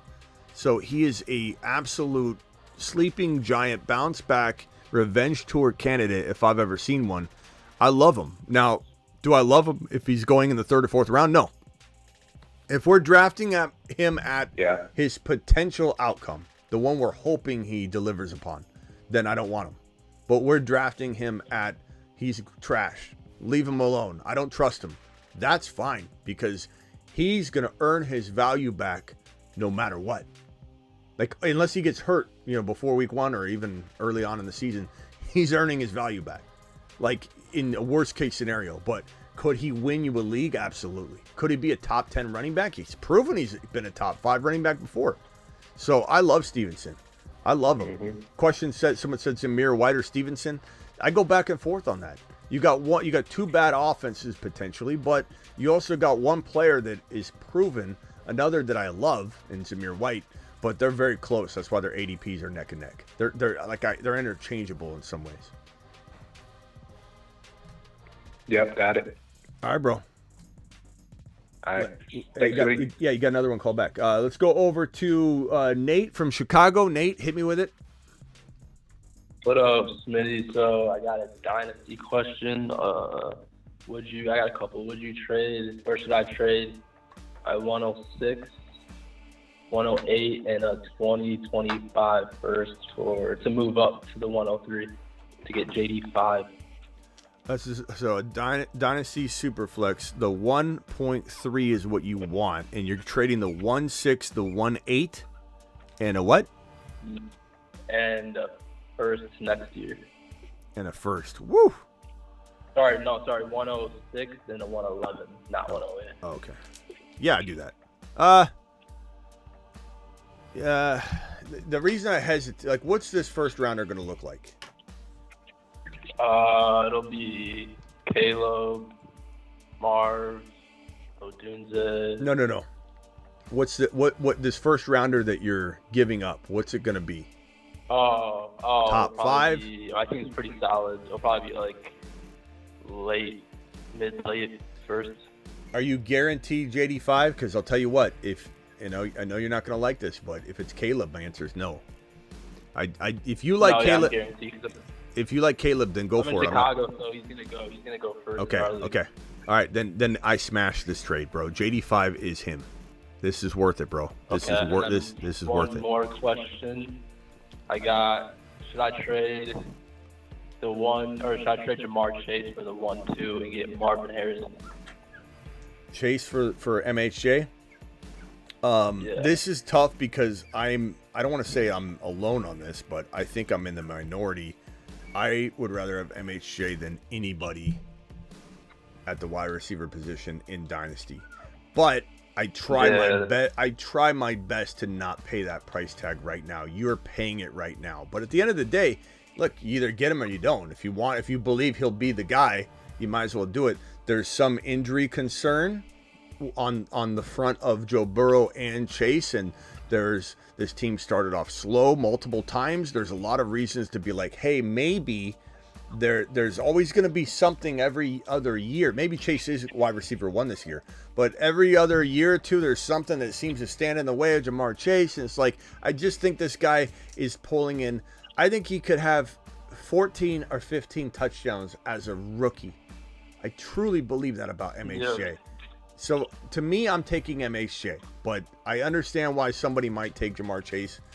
It's Dynasty. A year later, it's going to look very different. I try to get more, but MHJ is the guy.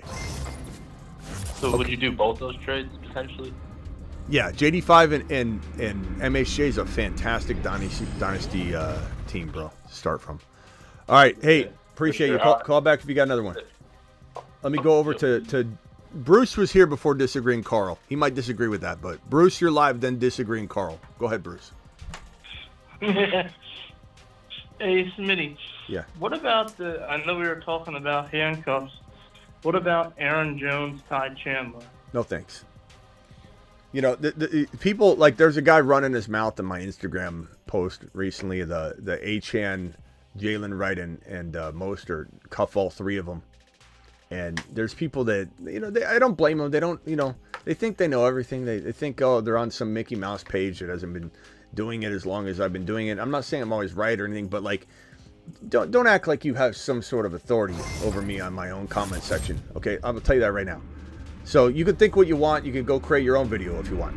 But I'm telling you, I love the handcuff. And handcuffs can rule fantasy in the right scenario, but there's very few of them. I've showed this board over and over. There are 4 that are electric. There are 4 must-have handcuffs. The rest, I can take them or leave them. So in the case of Aaron Jones and what's his face? Ty Chandler. I don't even have him on the board. I should have him on the board at least, but it's not a cuff I'm even worried about, bro. Aaron, is it okay? Sure, but I don't think the Vikings offense will be good, and I don't really want to juggle that. In best ball, I don't even want it. There's other value to be had on the board, bro. Derek became a member. Thank you, Derek. Appreciate you. But there's so many better cuffs, bro. There's a time and a place to cuff, and there's a time to draft one guy and then go draft another cuff or another player. Take another stab at another player. This is that situation. It's not blanket. There's no blanket statement of, oh, it's a bad idea to cuff, or you should always cuff, or you shouldn't cuff. That is the dumbest advice ever. It's case by case. Some situations are very smart to cuff. Some are not. So here's a question I had. Then Joe Mixon is standalone. Don't even touch Cam Akers. Like if you were to draft Who's Cam Akers? Who's Cam Akers anymore? Who is Cam Akers anymore? This guy is a walking Achilles injury. There's no return for Cam Akers. He's, yeah, grab somebody else's cuff. That's when you do that. You know, there's no value. Cam may not even be on the roster in week 1, bro. Hell no. Okay. All right, Bruce, hang tight. Mute yourself real quick. Let's go over to Disagreeing Carl. Disagreeing Carl, what is going on in your life?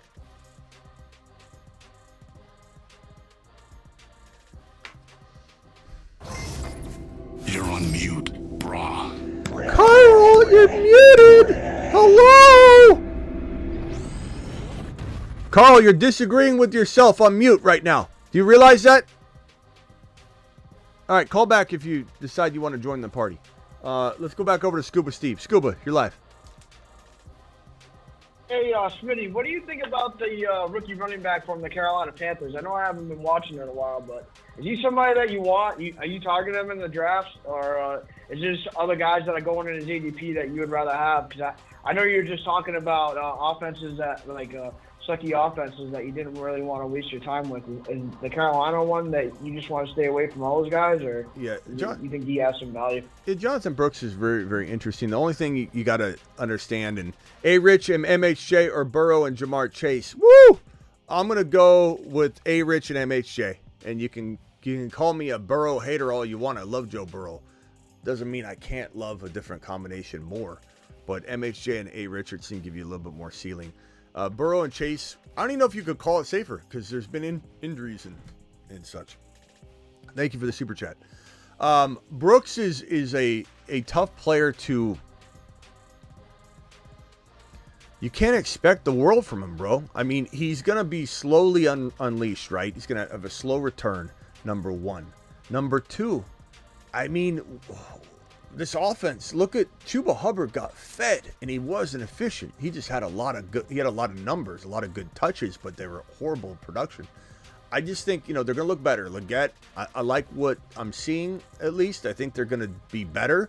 But Jonathan Brooks is he doesn't hold a candle to the combination of Connor and Benson together, as an example.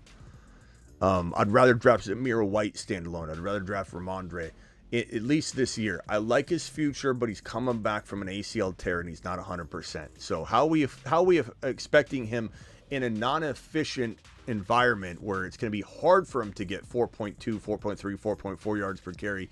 How do we expect the world from him when his offense is going to be limiting? And at least we need to wait and see. So I like him. Is he still a Moon Man? The Moon Man. Dropping loads. Did we take him off? He took him off I think he's a midseason monster. That's right, midseason monster.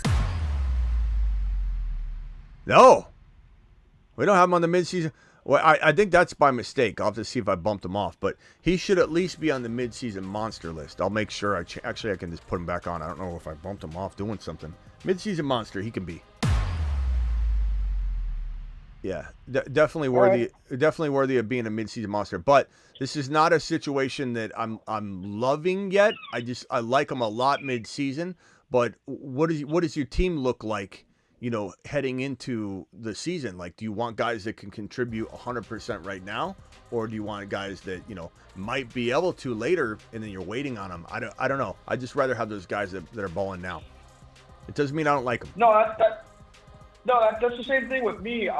Usually, like how I've always set up my team. I've always had I go in and I target guys that at least I know that right away I can have starting, and then if there's a situation going on where this guy might not be getting like any type of like looks or whatever his case may be, if he's on the bench and he has to pop off later, then I'll have like those guys on my bench for like upside. But normally when how I construct my teams is I just want guys that are in there to get me points and try to see who in my bye weeks are. If somebody goes down, do I have enough depth where I can wait on guys like that? Yeah, but again, I just think there's a lot of times there's a better player. It's not about Brooks doesn't have upside. Like Benson and Connor together, Zamir White, those are just maybe safer players. But I like Brooks a lot. I don't want to come away saying Brooks isn't good, but you just can't count on him right away, especially in a bad offense. It's not a good formula.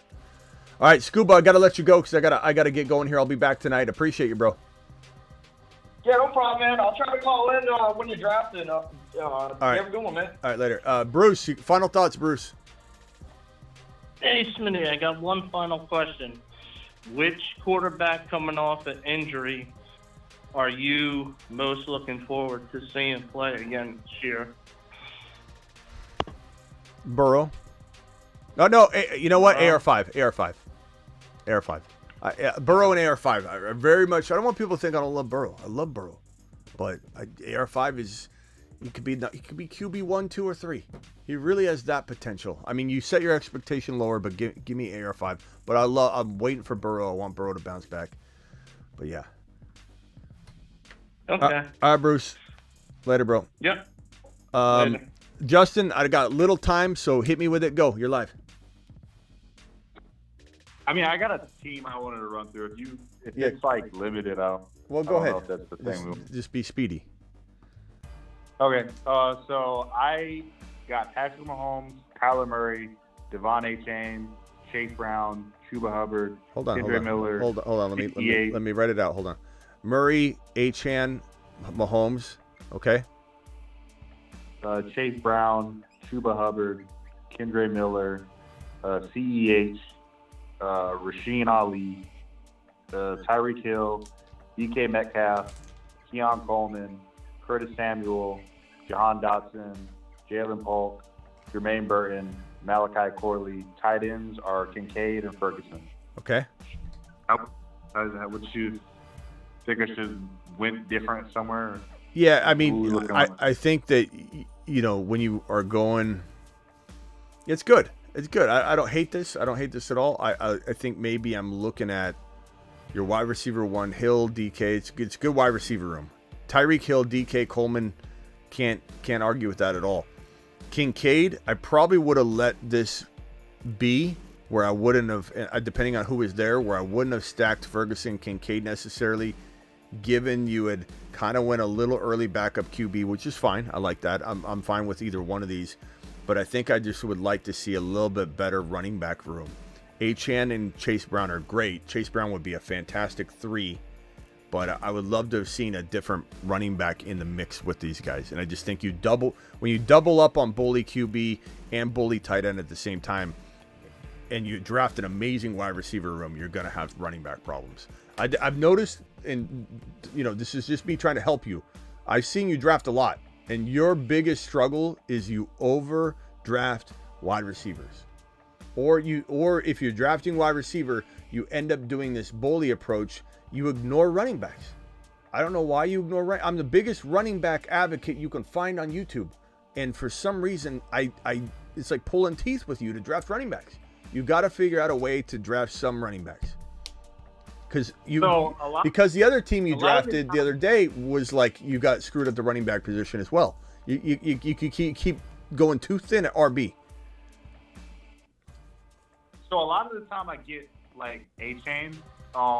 I have a lot of Kyron Williams, like to the point where and I have a lot of Quorum too, to the point where it's like kind of getting ridiculous out here. So I've been leaning off Kyron and Quorum lately, because even before Quorum got drafted, like I was watching Michigan games and I thought he was like him and Trey Benson were the best running backs out of the draft, and I was drafting them a lot even then.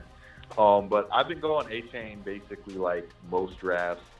I try to get Jacobs around like 50. Well, and after I don't really try to get another guy. You know what would have been great here? Mostert. Achane, Mostert, and Wright. Yeah, I try to get Mostert, but he's like a weird one because it's like a lot of the time you get sniped on him because someone gets him at like the top of 80. Well, I'm just telling you how to fix that team. I think Mostert is stealing money. But that's how I'm telling you to fix that team. You get Mostert, Achane, and Wright. In best ball, you'll be starting 2 of those guys almost weekly. Like if Mostert gets hurt, then Wright's gonna go to the moon, and it doesn't even affect Achane. And you might literally have 200 yards and 2 touchdowns every week from your 2 RBs that are automatically optimal scoring started for you. All right, hey Justin, I got to go call him tonight, pal, and we'll draft tonight. All right. Yeah, appreciate you. Yeah. Love everything you do. Yeah, thank you. Disagreeing, Carl. Quickly. All right. All right. Can you hear me? Yep. Okay. Cool. Okay. So in a Superflex Dynasty where I have Jaylen Hurts, Bryce Young, Russell Wilson, and Justin Fields, someone is sending me Xavier Legette for Russell Wilson. Do you think that's cool for a value-wise? Do you think that's a decent trade? Sure. I mean, I could use receivers, so I'm not mad at it. Yeah, I love Legette. I think Legette's going to ball out. Legette's going to be a good player. He good character guy. They love him there. He's a big body.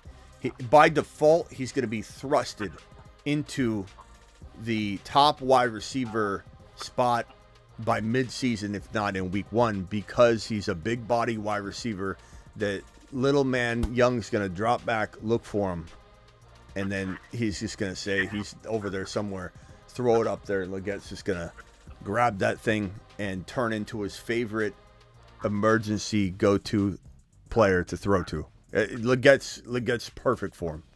I like it. Legette's going to have a good year. Legette having 1,000 yards even or 990, 1010, and like 7 touchdowns is certainly possible. All right, I got to run, bro. Call him tonight. I'll be live tonight. Sebastian, you got 30 seconds, and I'm hanging up on you, Sebastian. Go ahead. Hurry. All right, cool. Yeah, this is on MHJ. I know we all know how good of a year Puka had last year. He broke damn near every rookie receiving record, and he still finishes wide receiver 9. I'm just curious as to why we're so high on MHJ, because really, for him to live up to his ADP, he has to break every single rookie receiving record. No, he doesn't. Because that is where he's going. No, he doesn't. He could break one of them severely. He could have 15 to 17 touchdowns and be underneath Puka Nakua's yardage number, and he could crush Puka Nakua's season. And even if he doesn't crush it, he's getting drafted at wide receiver 9. If he finishes as wide receiver 9, which I almost certainly think he will, then you're getting your money back. But I think he absolutely could have a 1,300 yard, 14 touchdown, season with not maybe the receptions are 10 to 15 off of Puka's. He could absolutely have a better year than Puka by only beating Puka out in one category. It's just how big does he go in the touchdown department? Touchdowns are king, and he's a touchdown machine. Puka Nacua is not a touchdown machine. Cooper Kupp missed a handful of games, and in the red zone, Cooper Kupp beat Puka Nacua in every single category, even missing all those games. Not per game, overall. Receptions in the red zone, touchdowns in the red zone, and targets in the red zone. Kupp was higher than Puka Nacua in every category in the red zone, even with all the missed games. So Marvin Harrison Jr. has a huge advantage over Puka Nacua because he's a red zone monster. And Marvin Harrison Jr. is going to eat in the red zone. And his offense is going to be moving the football down in similar fashion. So it's not like you have one offense that's not. And their defense is not going to be the best, so they're going to be thrown in the third and fourth quarter. Everything's set up perfectly. I think what it is you're scared of Marvin Harrison Jr. breaking up with you before you break up with him. And so you're wanting to potentially look for ways to get out of this before you get hurt. But I'm telling you, bro, keep an open heart and an open mind and walk into this thing with an open be an open book for MHJ. Don't be closed-minded, Sebastian. He's waiting for you. Okay? I mean, we got to be better than JJ. We got to be better than Chase. We got to be better than. I mean, it's Smitty. You know, it's a pretty tough feat. What he's expected to do. I love you, pal, but finish him. I only take so much Marvin Harrison slander. Doubting Marvin Harrison Jr. slander. Period. All right, last final super chats. Phone lines are closed for the evening. Sebastian, I appreciate you, but Marvin Harrison Jr. deserves better than that. Just Jay says, who's this year's Mike Evans, doubter wide receiver? I'd probably say someone said revoke your Bijan card. That's Sebastian, I'm sorry. Your Bijan card has been revoked. Ridley, writing off Ridley, he fits the bill. Christian Watson, we wrote off. He's not older though, but we wrote off Christian Watson. He's in that category. As far as like other wide receivers, I mean, those guys are the best ones. I don't believe in Deontay. I'm not a Chris Godwin guy. Jamison Williams, not older, but doubted, and people don't know if those are the best I can give you. I don't know that vet necessarily needs to apply because I feel like there's only one or two of those. Cooper Kupp. There you go, Just Jay. Cooper Kupp, although he's not doubted that much, he is. A lot of people think he's cooked. So third, fourth round, he floated in round 4 for a while. Now he's going around 3, but Cooper Kupp's definitely in that mix. But I think we got to kind of get creative and not so much pigeonhole ourselves to he has to be a veteran. Who are the doubted guys, the bounce back guys? I think you got Calvin Ridley. He's older too, though, so that makes sense. Love Javon Baker, but haven't heard much. Any news? Yeah, yesterday we had a piece of news that a beat writer reporting on it said that he just looks different than every other wide receiver. He's just built different, runs different, catches different, and he looks like the best receiver. That news was yesterday. Go watch yesterday's show on that. And ZK, final super chat. At what point does Lamb become a fade in redraft, even if he signs an extension missing too much time? Yeah, injury risk is there. I don't think he becomes a fade, but he becomes, does he drop to number 3 or 4 overall instead of 1 or 2? And then we take it from there. I think that if this thing extends another 2 weeks, we start having conversations. I don't know if I'm there yet, ZK, but every day he misses from here on out, a little bit of an injury risk gets added to his plate.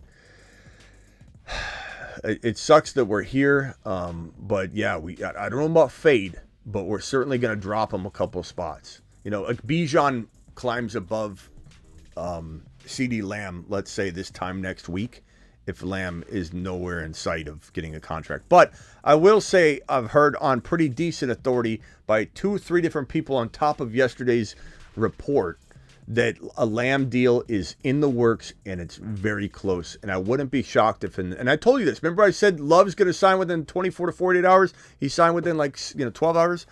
I think Lamb gets his contract probably within 48 hours. God, Denny, you always call at the worst times. Denny, you literally call whenever I'm hanging up. Denny, I appreciate you. I miss you, and I want you to call in tonight. You never do, though. We're leaving. I'm completely done with the show. I'm walking out. I just cleared the whole phone line. I gotta go eat dinner. Miss Smitty's waiting for me.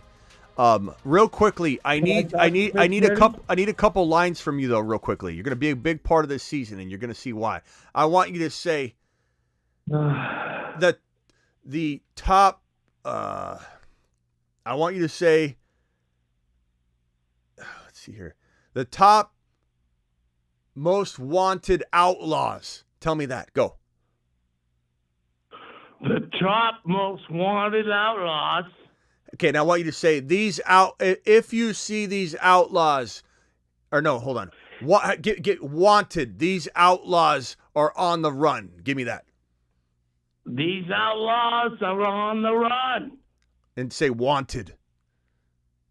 Wanted. Give me a tough. Dead or alive. All right, hold on. Do that again. Do that again. That's perfect. Do that again. Go. 'Cause they're wanted. Dead or alive. And then give me a real gritty wanted. Wanted. No. Like tough. Like wanted. Wanted. Good. Perfect. Eddie, you're going to be a big part of this year's content, and just wait and see when all this gets unrolled. Denny, is there anything I could do for you real quick? I got to go. He's wanted. No. Just be my friend. I am your friend. I don't have any friends. I'm your friend. You got a whole room full of friends here. I don't want you to think I don't want to be a friend, Denny, but I got to hang up because you called the most inoptimal times. Call tonight. I know you're not going to be around. Probably you'll be sleeping. But call in tonight. We'll be live in like 2.5 hours, all right? Smitty, can I just ask you one thing? Sure, real quick. That's all I want. Yeah. Can we do karate in the garage? We sure can. Tonight. Call in tonight. We'll do karate on the live phone line, all right? All right. All right. Later. Thanks, Denny. Later. All right, I'm out of here. Appreciate all you. Thank you all my super chatters. You guys are amazing. every single one of you. Ron Navy gifting memberships. Viral, Rockout, Coble, Edward, Coble again with a $20 hauler. Rockout, Elgin, Sean, Elgin, Ron Navy with two $20 haulers and the gifted membership. Superfish, Just J, Aurora, Rockout, Young, appreciate you. Let's see here. Joel, Sebastian, John, B-Men, Just J, Coble, and ZK. Appreciate all your super chats. Appreciate every single one of your gifted memberships and celebratory messages. Who had celebratory messages? We had B-Men celebrating with the Saturn emoji. Thomas, appreciate you. We had Derek coming in saying, hey, Smitty, great show as always. Thank you, Derek. And Freddie, drop a one. Who'd you go in Dynasty first overall? I'd go probably Bijan if I had to decide right now. Don't mind any of the top two receivers, though. MHJ's even in the mix in my top three in Dynasty, to be honest with you, bro, but I'm crazy. Justin, I get we don't want to anoint guys before they've seen it, but MHJ is just special pedigree. Ohio State wide receivers have worked. His reputation is Ohio. Yeah, bro, Ohio Golden Boy, he's going to be a monster. Yeah, look, Sebastian, throwing a little shade at MHJ, and I'm not going to tolerate MHJ slander. I'm just not going to do it. But I still love Sebastian. He can call in anytime. We'll see you tonight. I'll catch you all tonight. Don't forget Underdog Fantasy. The link's pinned in the live chat. I'll drop the link one more time if you want to draft with us tonight. Hit this link right here. I just dropped it. It's in the description of the video. It's also pinned in the live chat and just dropped. We're drafting tonight on Underdog Fantasy.